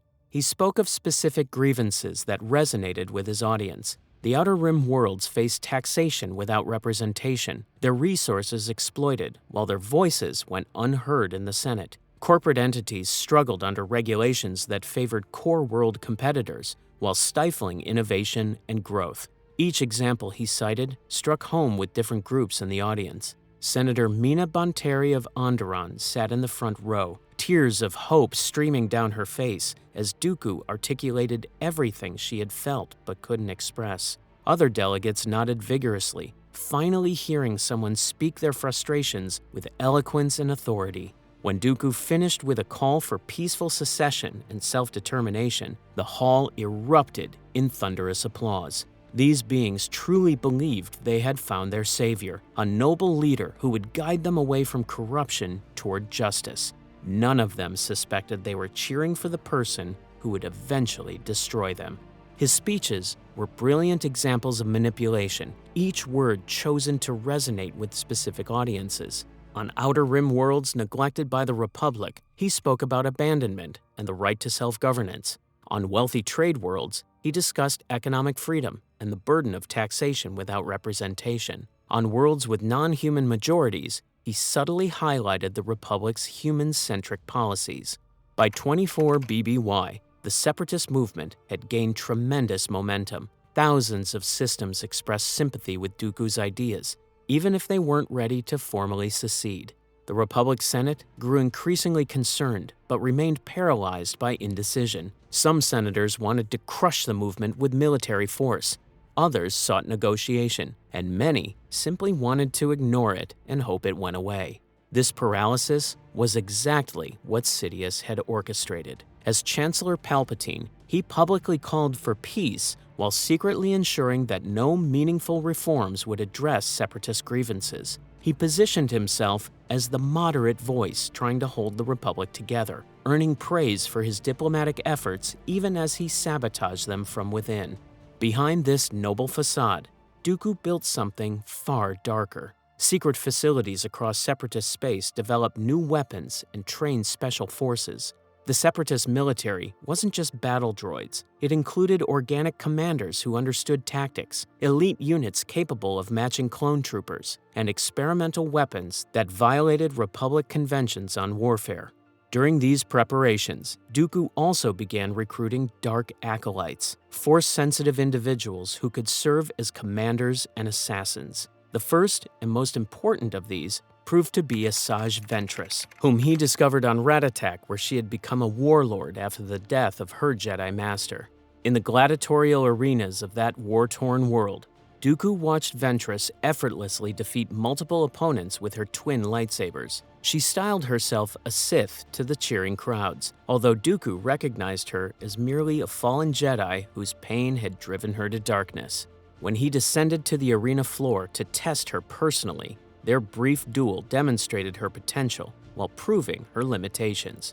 Rather than killing her after easily disarming her, Dooku offered something she hadn't expected: purpose. He explained that her rage was unfocused, wasted on petty victories, but he could teach her to channel that fury into real power. She would become his assassin, his enforcer, the blade he wielded against those who deserved destruction. Ventress accepted immediately, swearing loyalty to this mysterious figure who promised to make her strong. Another notable recruit was the Kaleesh warrior who would become General Grievous. Legends sources suggest that Dooku and Sidious engineered his shuttle crash on purpose. The Kaleesh had been fighting against their enemies, the Hux, in a war the Republic had ignored until they intervened on behalf of the Hux, condemning the Kaleesh to poverty and servitude. Grievous's body was broken beyond natural healing, but his hatred for the Republic stayed strong. Dooku offered him a choice: die as a forgotten warrior or be reborn as something greater. Using advanced technology, they transformed Grievous into a cyborg specifically designed to kill Jedi. His organic brain housed in a mechanical body that could split his arms into four and wield multiple lightsabers simultaneously.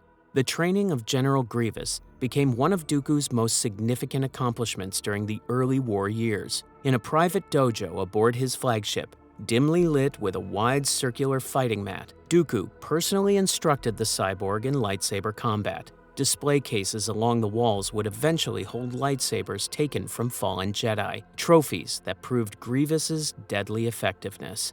During their sparring sessions around 22 BBY, Dooku and Grievous would duel with practiced sabers while the Count refined his creation's technique. Grievous fought with unpredictable sequences using all four mechanical arms in whirling attacks, while Dooku countered with elegant Makashi, demonstrating one-handed parries and precise thrusts that consistently penetrated the cyborg's defenses.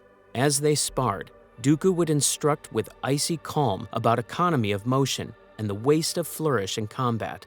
When Grievous expressed frustration at his inability to use the Force like his teacher, Dooku reminded him that technique and strategy could defeat even a Jedi's Force powers. The cyborg's very existence proved that point, since he had been designed specifically to overcome the advantages that made Jedi seem invincible. Their philosophical exchanges during training revealed the depth of Grievous's transformation. The former Kaleesh warrior sometimes questioned whether slaughtering Jedi made him noble or them simply weak, a cruel irony that pleased Dooku. He explained that the Jedi were constrained by ethics that he and Grievous had discarded, giving them advantages that traditional opponents lacked. When Grievous attacked with renewed ferocity during one session, nearly catching Dooku off guard with an unorthodox maneuver, the Count was forced to use the Force to freeze his student in place. The lesson emphasized that their goal wasn't merely victory, but terror. Every Jedi killed should display their lightsaber openly so others would fear General Grievous's approach. After these training sessions, Dooku would sometimes reflect on his mechanical creation with cold satisfaction. Grievous had become exactly what he intended, a weapon he could direct against the Jedi, learning quickly and becoming perhaps the most dangerous weapon he had ever created. By 22 BBY, the Separatist military machine stood nearly complete. Millions of battle droids waited in hidden factories, while fleets of warships remained in secret shipyards. An entire command structure of generals, admirals, and dark-side adepts prepared for war. All that remained was finding the right trigger to begin the conflict. That trigger would come from an unexpected source: the Jedi themselves.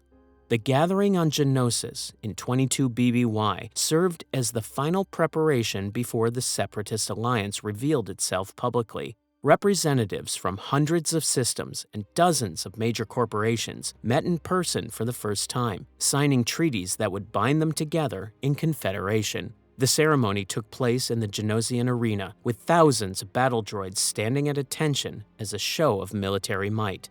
Count Dooku presided over the gathering with aristocratic dignity, presenting the Confederacy as a legitimate government seeking recognition, not a rebellion seeking destruction.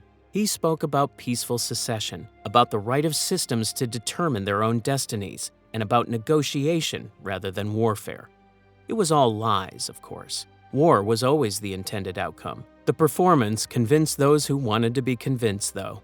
Obi-Wan Kenobi's discovery of the meeting changed everything. The Jedi Knight had tracked Jango Fett from Kamino to Geonosis, following a trail of evidence that seemed almost too convenient in retrospect. His capture by Geonosian forces provided exactly the provocation needed for the Jedi to act. His message to the Council, revealing both the Separatist military buildup and the existence of the clone army, set in motion events that had been planned for over a decade. When Kenobi was brought before Dooku in the Geonosian detention facility, it marked their first meeting since Qui-Gon's death. This confrontation revealed more than either participant intended. Dooku genuinely seemed to regret that their paths hadn't crossed sooner, expressing real respect for Kenobi as Qui-Gon's student.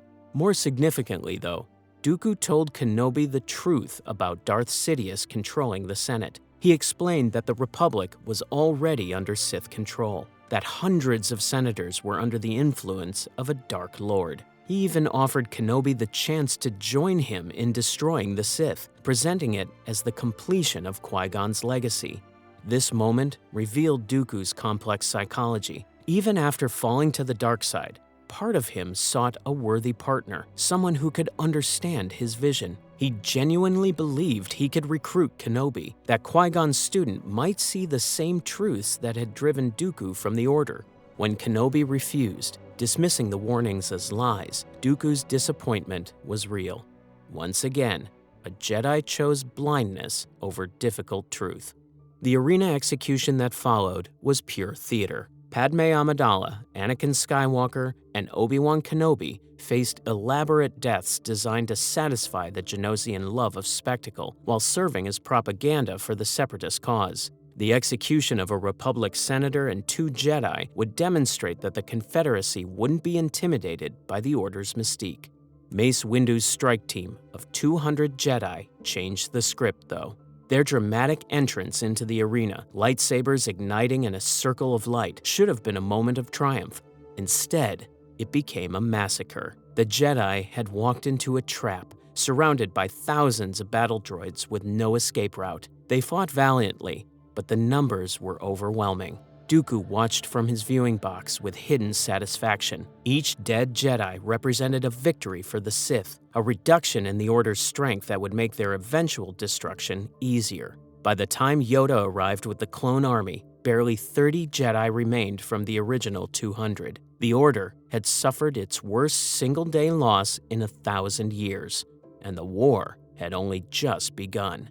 The arrival of the clone army changed the battle's dynamic, but not its purpose. As Dooku retreated to his hangar, he knew the war had begun exactly as planned. The Republic now had its army. The Separatists had revealed their strength, and both sides were committed to a conflict that would consume the galaxy. Everything was proceeding according to Sidious's design.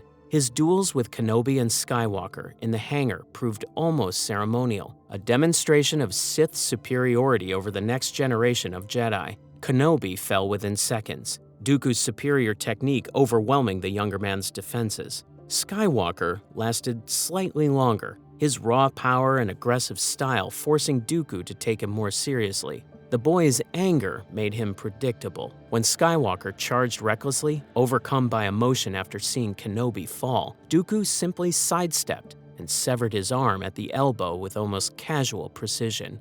The young Jedi's scream echoed through the hangar as he collapsed. Dooku could have killed both of them easily. Sidious had plans for Skywalker, and the boy would be allowed to survive and grow stronger. The duel with Yoda proved entirely different. This represented a confrontation between two masters at the height of their powers, former teacher and student meeting as enemies for the first time. When the ancient Jedi Master entered the hangar, his presence in the Force was overwhelming despite his small size. Their exchange of force powers shook the entire hangar before their lightsabers met in a display of swordsmanship that hadn't been seen in centuries. Yoda's ancient technique combined all 7 forms seamlessly, while Dooku's refined Makashi met each strike with perfect precision. For a few moments, Dooku genuinely fought for his life against the master who had trained him. The duel's end had been predetermined. Dooku used the environment to his advantage, toppling a massive power column toward the wounded Kenobi and Skywalker. Yoda, bound by Jedi compassion, abandoned the fight to save them, allowing Dooku to escape to his solar sailor. As his ship lifted off, Dooku allowed himself a moment of reflection. He had just fought his former master, wondering what Yoda thought of seeing his student transformed into a Sith Lord. The questions didn't matter. The path was set, and there was no going back. The meeting with Sidious immediately after confirmed that everything had proceeded according to plan. Standing in that warehouse where they had first discussed their alliance, Sidious congratulated Dooku on his performance. The war had begun perfectly, with both sides now fully committed to a conflict that would reshape the galaxy. Standing there, feeling the echoes of his duel with Yoda, Dooku allowed himself satisfaction. He had successfully orchestrated the beginning of the greatest conflict in galactic history. From the ashes of this war would rise the order he had always envisioned, a galaxy ruled by strength rather than by the weakness of democracy. He stood as Darth Tyranus, architect of war, and his masterpiece had just begun. Master of Deception. For 3 years, Dooku played the galaxy's greatest puppet master while secretly being a puppet himself. The 3 years of the Clone Wars represented the height of Dooku's power and the clearest example of Sith manipulation. During this period, he commanded vast armies across thousands of systems, directed battles that determined the fate of entire sectors, and maintained impossible deception, genuinely leading the Separatist cause while secretly ensuring its eventual defeat. Every victory proved calculated to prolong the conflict, while every loss was deliberate to prevent decisive advantage. All served the grand design that would transform the Republic into the Empire. Dooku had become a master at losing strategically while appearing to fight for victory. The war's early months established patterns that would define the entire conflict. From his command centers, his ancestral palace on Serenno, massive dreadnoughts that served as mobile headquarters, and secret facilities on Separatist strongholds, Dooku coordinated a war effort spanning half the galaxy. He maintained the pretense of seeking peaceful resolution whenever it served the greater deception. He had become the galaxy's greatest military commander while secretly working toward its destruction. Inside the strategic command center aboard his flagship, Dooku often stood before holographic displays showing the galaxy-wide conflict while his subordinates awaited orders. General Grievous, towering and mechanical, typically advocated for swift, overwhelming strikes that would crush the Republic quickly. Asajj Ventress, her twin lightsabers hanging at her sides, would suggest targeting specific Jedi for elimination to cripple Republic morale. Dooku, ever composed and calculating, would counter these aggressive proposals with more patient strategies. He might order strikes at key worlds as feints to draw Republic forces into prolonged engagements, inflicting significant casualties while ensuring the enemy achieved minor victories to maintain their hope. A war of attrition served their purposes better than quick conquest, although his subordinates couldn't understand why their leaders seemed to deliberately avoid decisive action. The Battle of Christophsis demonstrated Dooku's strategic approach perfectly. The crystal planet proved valuable for its resources, but more important, as a symbol. By besieging it, Dooku forced the Republic to commit significant forces to its defense, stretching their initially limited clone army thin across multiple fronts. The battle could have been won quickly with overwhelming force. Instead, Dooku ordered his commanders to maintain pressure without achieving breakthrough. During this battle, Dooku deployed Asajj Ventress as his representative, beginning her career as the war's most feared assassin. Her orders proved specific: inflict maximum casualties on the Jedi while avoiding decisive victory. This seemingly contradictory command made perfect sense within the Sith plan. Every dead Jedi weakened the Order, yet a quick Separatist victory would end the war before it could serve its true purpose. She fought Obi-Wan and Anakin multiple times, always managing to escape at the last moment. Her presence forced the Jedi to divert resources they couldn't spare. Entire task forces were dedicated to tracking her movements. She assassinated key Republic commanders, destroyed critical supply lines, and spread fear wherever she appeared. General Grievous proved another of Dooku's most effective tools during this period. The cyborg's campaigns spread terror throughout the Republic, his reputation growing with each victory. Dooku had personally programmed Grievous's tactical computers with data from thousands of historical battles, making him a strategic genius despite having no formal military training before his transformation. The general's collection of lightsabers taken from dead Jedi became legendary, each trophy representing not just a military victory, but a psychological blow to the Order's morale. The Malevolence campaign showcased Dooku's willingness to use terror as a weapon. This massive warship targeted medical stations and refugee convoys, while the attacks demonstrated that nowhere was safe from Separatist reach. When the Jedi eventually destroyed it, Dooku counted this as a victory. The ship had served its purpose in spreading fear. This pattern would repeat throughout the war. Separatist superweapons would appear, cause devastation, then be destroyed in ways that made the Republic feel victorious while actually serving Sith purposes. Beyond simple military strategy, Dooku's management of the war extended to the Separatist Council, Newt Gunray, Wat Tambor, San Hill, and the others, who required constant manipulation. Each believed they would profit from the war, never suspecting they were marked for eventual elimination. His interactions with these leaders revealed his complete transformation into a Sith Lord. Where once he had shown respect for allies and compassion for subordinates, he now ruled through calculated manipulation and the unspoken threat of his power. Whenever council members questioned his strategies, he would respond with harsh logic that allowed no argument. When they showed weakness or disloyalty, they would find their operations mysteriously disrupted until they fell back in line.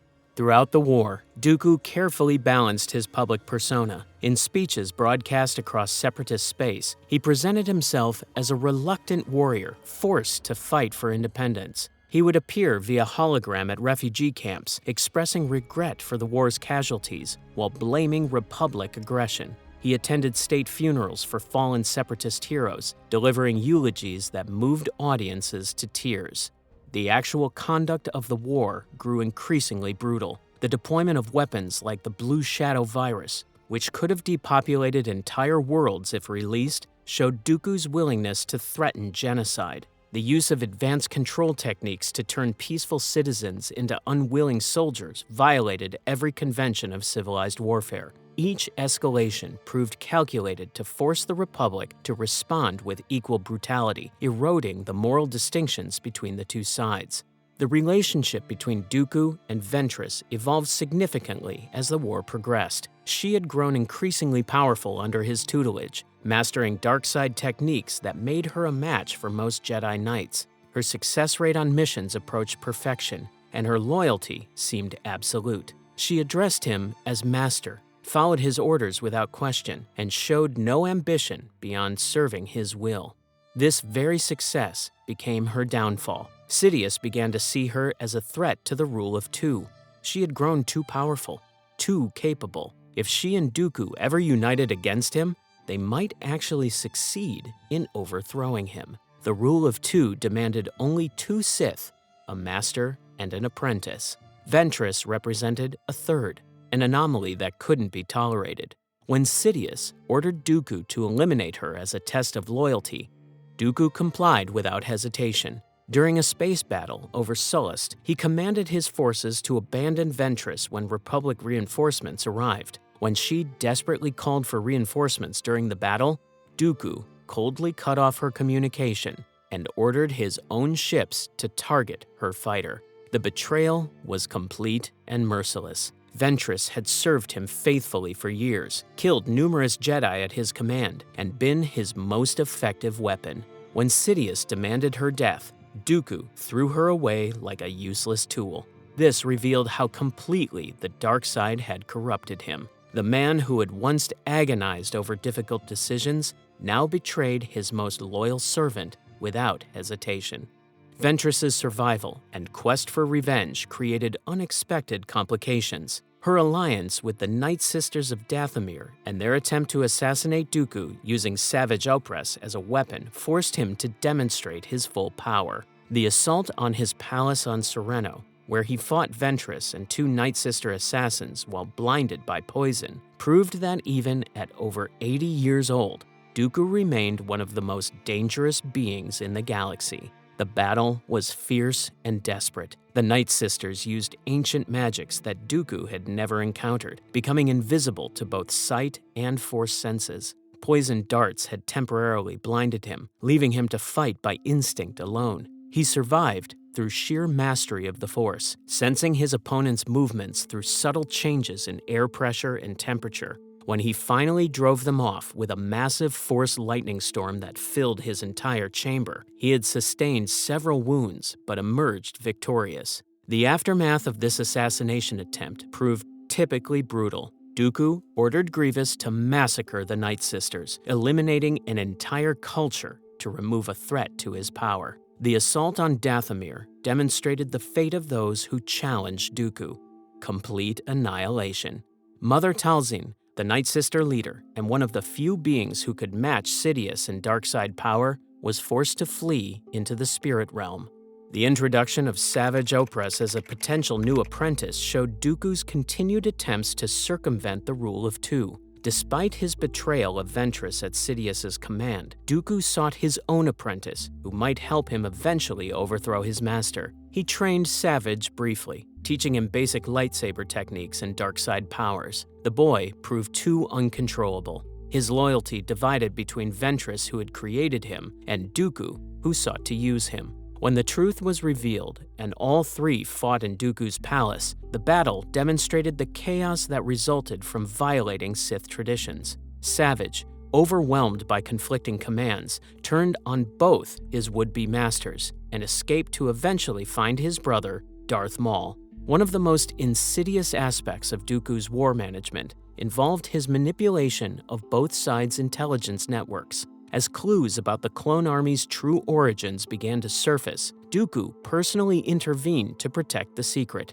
The Jedi had discovered that Sifo-Dyas had ordered the army, yet they didn't know about Dooku's involvement or the inhibitor chips that would trigger Order 66.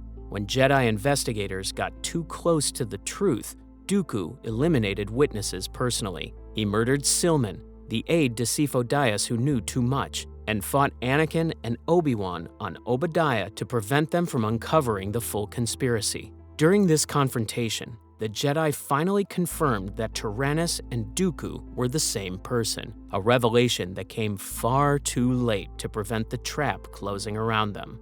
The war also saw Dooku's attempt to corrupt Jedi directly. The case of Quinlan Vos represented his most successful conversion of a Jedi since his own fall. When the Jedi Council made the unprecedented decision to assassinate him, a violation of their own principles that showed how desperate they had become, it played perfectly into his hands. When Dooku captured Vos on Raxus, the torture and dark-side training he provided created a genuine, if temporary, Sith convert. Dooku found himself genuinely impressed by Vos's potential, seeing in him a younger version of himself. A Jedi disillusioned by the Order's hypocrisy and willing to embrace harder truths. During their training sessions, he taught Vos advanced techniques, sharing knowledge he had given to no other student since Qui-Gon. The relationship between Dooku and Vos during this period represented perhaps the closest thing to genuine mentorship Dooku had experienced in decades. He saw potential for a true successor, someone who understood both the light and dark sides of the Force, even if this relationship ultimately served the greater deception. When Ventress sacrificed herself to save Vos and return him to the light, Dooku's reaction proved telling. Disappointment, but not surprise. He had expected betrayal, because that was the nature of relationships touched by the dark side. When intelligence reports later confirmed that Ventress had died on Christophsis saving Quinlan Vos, Dooku received the news alone in his private study. For a moment, his Sith Lord disguise fell away, revealing something almost human beneath. He spoke quietly to the empty room, acknowledging his former student as traitor, assassin, and pupil who might find in death the peace that had eluded her in life. This brief epitaph, spoken with what might have been genuine regret, revealed the personal cost of his choices. He had betrayed his most loyal servant to serve Sidious, and now even that betrayal had come to nothing. His isolation deepened as he realized that trust and loyalty were luxuries the dark side would never permit him. With Ventress gone, Dooku's attention turned fully back to the war's endgame. Throughout the war's third year, Dooku and Sidious began positioning pieces for the conflict's end. The Outer Rim sieges drew Jedi generals away from Coruscant to distant battlefields. Major entanglements at worlds like Felucia, Megiddo, and Cato Nemoidia tied down the Order's best warriors in campaigns designed to keep them occupied when Order 66 was executed. In late 20 BBY, the war had achieved most of its intended purposes. The Jedi stood scattered and exhausted, with many of their best killed in battle. The Republic had accepted increasingly authoritarian measures, with Chancellor Palpatine accumulating emergency powers that effectively made him a dictator. The Clone Army, with its hidden Order 66 programming, had fully integrated into Republic military structure, with Jedi commanders trusting them completely. Dooku's usefulness to Sidious neared its end. The signs proved subtle, but present for those who could read them. Sidious began bypassing Dooku for certain operations, dealing directly with Grievous or other commanders. The quality of resources provided to Separatist forces decreased, as if Sidious already prepared for their defeat. During their communications, Sidious's tone had changed from collaborative to commanding, treating Dooku less as an apprentice and more as a servant. Dooku certainly sensed this change. His actions in the war's final months suggested someone preparing for betrayal. He began consolidating personal resources on Serenno, hiding wealth and weapons that weren't part of official Separatist supplies. His speeches became more desperate, warning of dark forces manipulating both sides of the war, truths that sounded like paranoid rambling to most listeners, but were actually accurate descriptions of reality. He also began documenting his knowledge, creating holocrons and data archives that contained everything he had learned about the Force, lightsaber combat, and galactic history. These weren't meant for Sidious or the Separatists, but for future generations who might need this knowledge. Even as he served the dark side, part of him sought to preserve something of value from his life's work.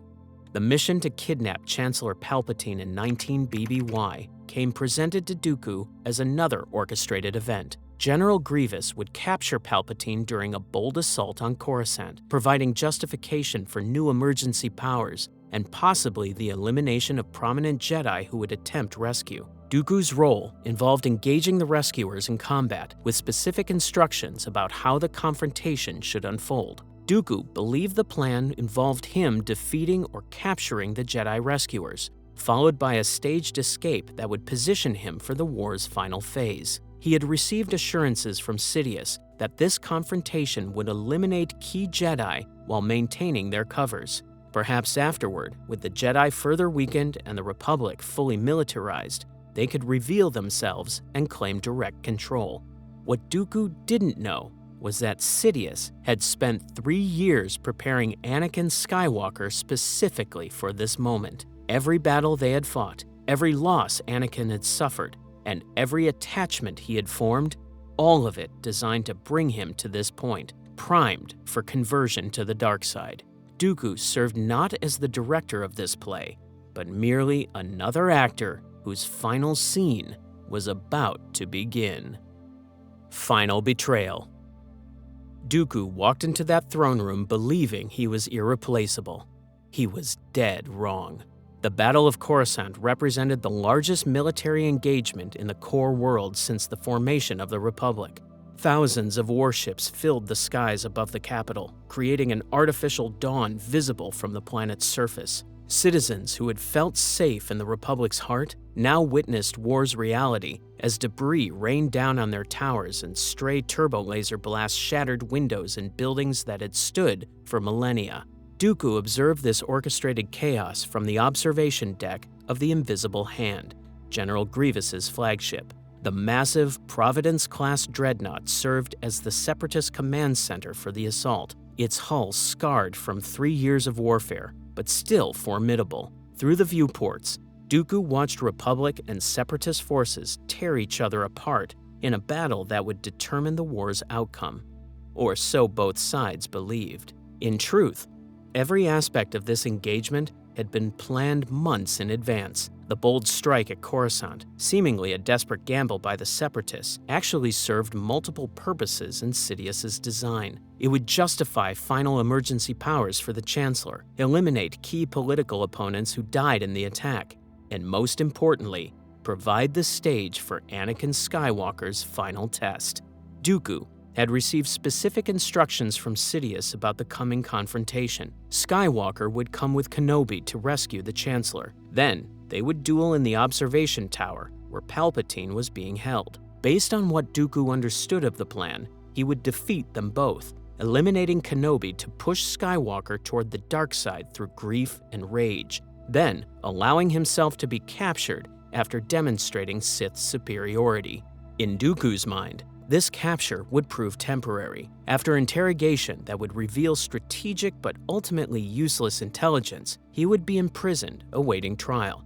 During that trial, he could expose Republic corruption, justify the Separatist cause, and position himself as a political prisoner rather than a war criminal. Eventually, after a staged execution or prisoner exchange, he would take a new identity as one of the Empire's shadow rulers, working alongside Sidious to govern from behind the throne.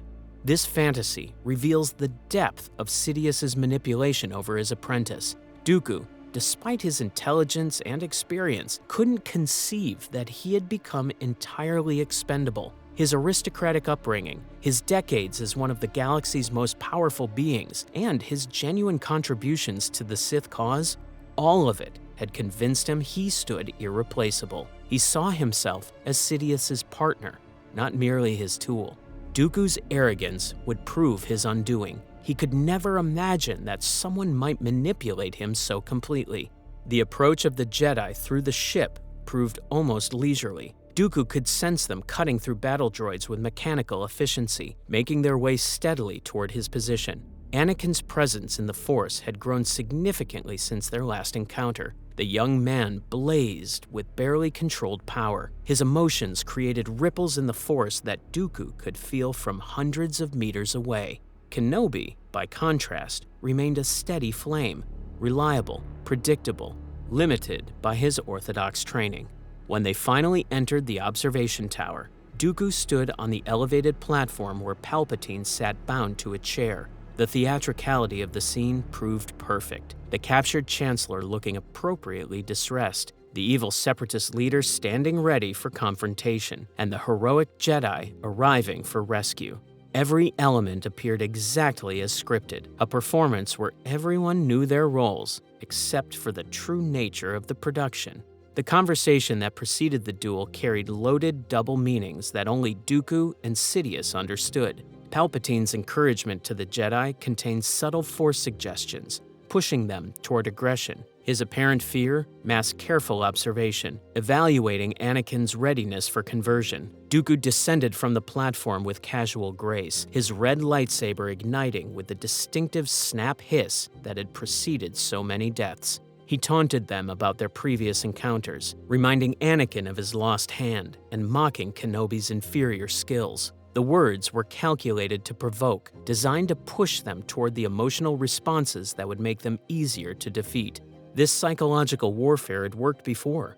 Anakin was no longer the same impulsive boy. When Anakin responded that his powers had doubled since their last meeting, Dooku delivered his final taunt about pride preceding a fall. As their blades met, Dooku immediately realized this wasn't the same impulsive boy from Geonosis. The strength behind Anakin's strikes was shocking. Each parry sent vibrations through Dooku's arms that he hadn't experienced in decades. Something fundamental had changed in the young Jedi. War had forged him into something far more dangerous. The duel began with careful precision on Dooku's part. His Makashi form, refined over 8 decades, initially allowed him to control the engagement. He maneuvered the two Jedi against each other, forcing them to adjust their teamwork constantly. Their coordination had improved since Geonosis. They moved as a unit, covering each other's weaknesses.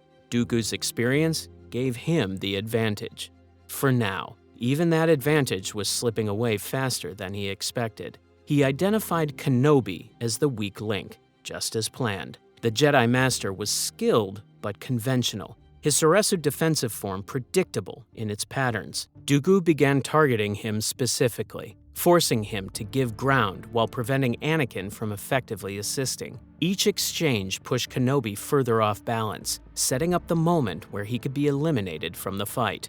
The moment came suddenly. Dooku had maneuvered Kenobi into a vulnerable position, his defense compromised by the need to avoid Anakin's blade. With a combination of precise strikes and Force manipulation, Dooku created an opening. His boot connected with Kenobi's midsection, sending him flying across the room. Before the Jedi Master could recover, Dooku used the Force to lift him and hurl him into a railing with bone-crushing force. Everything was proceeding according to the plans Sidious had outlined, or so Dooku believed. Kenobi hit the metal barrier and collapsed, unconscious or nearly so. Following what he believed represented Sidious's script, Dooku used the Force to drop a section of the elevated platform onto Kenobi's unconscious form, immobilizing without killing him, per the plan. This moment should have changed everything within Dooku's understanding. With Kenobi apparently defeated, possibly dying, Skywalker would succumb to rage and grief. He would tap into the dark side to defeat Dooku, taking his first real step toward becoming Sidious's new apprentice. Dooku would then allow himself to suffer defeat, playing his part in the larger drama. Something went wrong immediately. Skywalker's response wasn't the unfocused rage Dooku expected. Instead, cold fury emerged, controlled and directed. The young man's eyes showed anger, yes, but also calculation. When their blades met again, the difference was immediately apparent. This wasn't a Padawan overcome by emotion. This was a warrior who had learned to channel his feelings into strength. Each strike from Skywalker carried more power than the last. His Form 5 Gemso style, aggressive and strength-based, began overwhelming Dooku's precise Makashi, Where Dooku relied on efficiency and technique, Anakin brought raw power that turned those advantages into liabilities. The elegant footwork of Form 2 became retreat, while precise blade control became desperate defense. Dooku's growing realization that he had miscalculated catastrophically became clear. This wasn't the same impulsive boy from Geonosis. 3 years of war had transformed Anakin into something far more dangerous, a warrior who could channel his emotions without being consumed by them. The Chosen One was finally manifesting his true potential, and that potential was terrifying. Dooku attempted to regain control through taunting, trying to provoke the unfocused rage that would make Anakin vulnerable. He spoke about fear, about anger, and about the dark side's power. Skywalker didn't respond with words though, only with increasingly powerful strikes that drove Dooku back toward the viewport. The transparent steel behind him showed the battle still raging, explosions creating a backdrop to his defeat. The end came with shocking suddenness. In the span of perhaps 3 seconds, Skywalker executed a combination that completely destroyed Dooku's defense. A powerful overhead strike forced Dooku's blade down. Before he could recover, Anakin's blade swept in a circular motion that Dooku couldn't follow quickly enough. The young man's lightsaber caught both of Dooku's wrists, a move practically impossible against a Makashi master. The Count's hands, still gripping its lightsaber, fell to the floor with a soft thud. The pain proved secondary to the shock. Dooku dropped to his knees, staring at the cauterized stumps where his hands had been. The smell of burned flesh filled his nostrils. This wasn't part of the plan. He was supposed to suffer defeat, not maiming. The severed hands that had wielded a lightsaber for 8 decades lay on the floor like discarded props, still clutching the weapon that had defined him. Looking up at Skywalker, who now held both lightsabers crossed at his throat, Dooku waited for the next part of the script, his capture. Surely now Sidious would intervene, would ensure his survival for the next phase of the plan. He had served faithfully for 13 years, had orchestrated the entire war, and had played his role perfectly. His reward was coming. Then, Palpatine spoke, and with 4 words, Dooku's entire understanding of reality collapsed. Palpatine ordered Anakin to execute him. The command emerged simple and direct, delivered with a slight smile that only Dooku could see from his position. The mask of the frightened Chancellor slipped for just a moment, revealing the Sith Lord beneath. This wasn't part of the plan. This had never been part of the plan. In that instant of terrible clarity, Dooku understood everything. He had never been Sidious's partner or successor. He had functioned as a tool, nothing more. Every moment from his recruitment to his final betrayal had been orchestrated. The war, the deaths, his own fall to the dark side, all of it had been designed to bring about this exact moment where he would die to complete Anakin Skywalker's conversion. Dooku's eyes widened in shock and betrayal as he looked at Palpatine. He tried to speak, to reveal the truth, to warn the Jedi about the trap they had walked into. His mouth opened, forming the beginning of Palpatine's name. Shock paralyzed his throat, though. The most eloquent speaker in the galaxy, the man whose words had swayed entire systems, found himself mute at the moment when speech might have saved him and the entire Republic. All he could do was stare at his master, at Darth Sidious hidden behind Palpatine's mask, with the slow understanding of how thoroughly he had been used. 13 years of service, of absolute loyalty, of believing he was special, irreplaceable, and essential to the grand design. It had all been a lie. He was as disposable as Maul had been, as Ventress had been, as every tool the Sith had ever used and discarded. In his final moments, Dooku finally understood the true nature of the dark side. It consumed everything, even its most faithful servants. Skywalker hesitated, the Jedi in him resisting the execution of an unarmed prisoner. His face showed conflict, the desire for revenge warring with his training. He spoke the words his teachers had drilled into him, saying he shouldn't kill a defenseless opponent, that it wasn't the Jedi way. Palpatine pressed, his voice carrying subtle Force suggestions that Dooku could sense even in his final moments. The Chancellor spoke of justice, of ending the war, and of how Dooku was too dangerous to be kept alive. Each word carried dark power, pushing against Anakin's weakening resistance. When Palpatine delivered his final command with absolute authority, Dooku saw the moment Skywalker made his decision. The blue lightsabers moved in a scissoring motion, and Count Dooku, Darth Tyranus, one of the most powerful Force users in galactic history, died before his body hit the floor.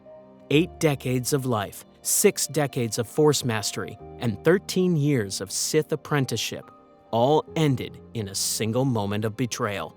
The immediate aftermath sent shockwaves through both sides of the war. General Grievous assumed command of Separatist forces, but lacked Dooku's political skills. The Separatist Council began fracturing without their charismatic leader. What the galaxy didn't know was that Dooku's death had been precisely timed.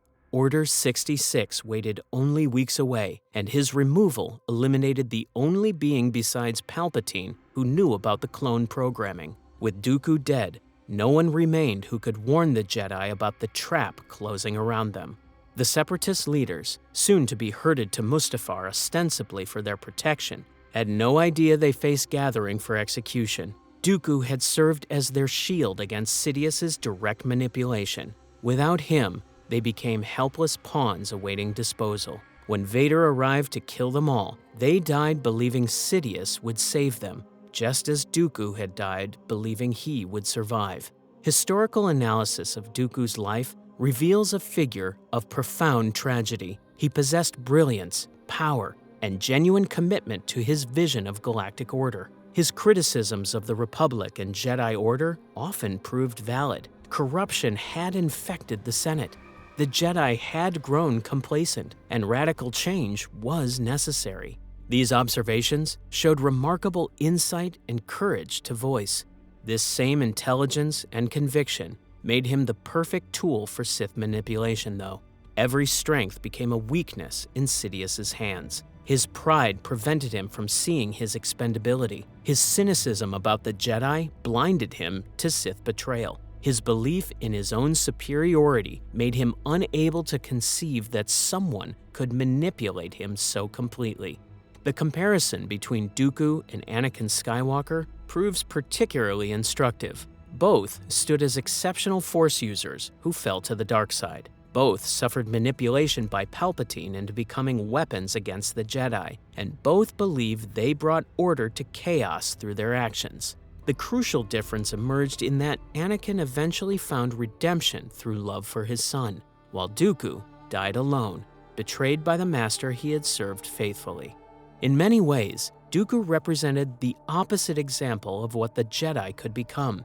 He maintained their discipline, their martial prowess, and their conviction, but divorced from compassion and humility. He showed what happened when Jedi training combined with Sith philosophy, a being of tremendous capability devoted to fundamentally flawed principles. The ultimate tragedy of Count Dooku emerged in that he was right about so many things, but wrong about the most important one. The Republic was corrupt. The Jedi had grown complacent, and radical change proved necessary. His solution, embracing the dark side and orchestrating war, only accelerated the very problems he sought to solve. In trying to save civilization through tyranny, he helped create a tyranny far worse than anything he had opposed. His death marked not just the end of a life, but the completion of a manipulation that had begun decades earlier. From the moment young Dooku had questioned the Jedi Code as a child, through his disillusionment on Galidraan, to his final moments aboard the Invisible Hand, every step had been anticipated and guided by the Dark Lord of the Sith. Count Dooku's story doesn't end with the hero's last battle, or a wise man's peaceful death. Instead, it ends with the cruel truth of Sith tradition. The apprentice must die so a new darkness can take his place. Dooku's death allowed Palpatine to become Emperor and pushed Anakin toward the dark side. He helped create the very empire he thought he would help rule. His fall became the perfect example of how the dark side corrupts even the best intentions. In his final moment, as the lightsabers crossed at his throat, perhaps Dooku finally understood what he had avoided his whole life. Power without wisdom doesn't create order. It creates chaos. Strength without compassion doesn't bring justice. It brings tyranny. The dark side's promises are always lies. Its gifts are always poison. And its embrace is always, in the end, deadly. But there was another fallen Jedi called Darth Revan, for example, whose legend rivals the Count's own tragic fall. So watch his story next.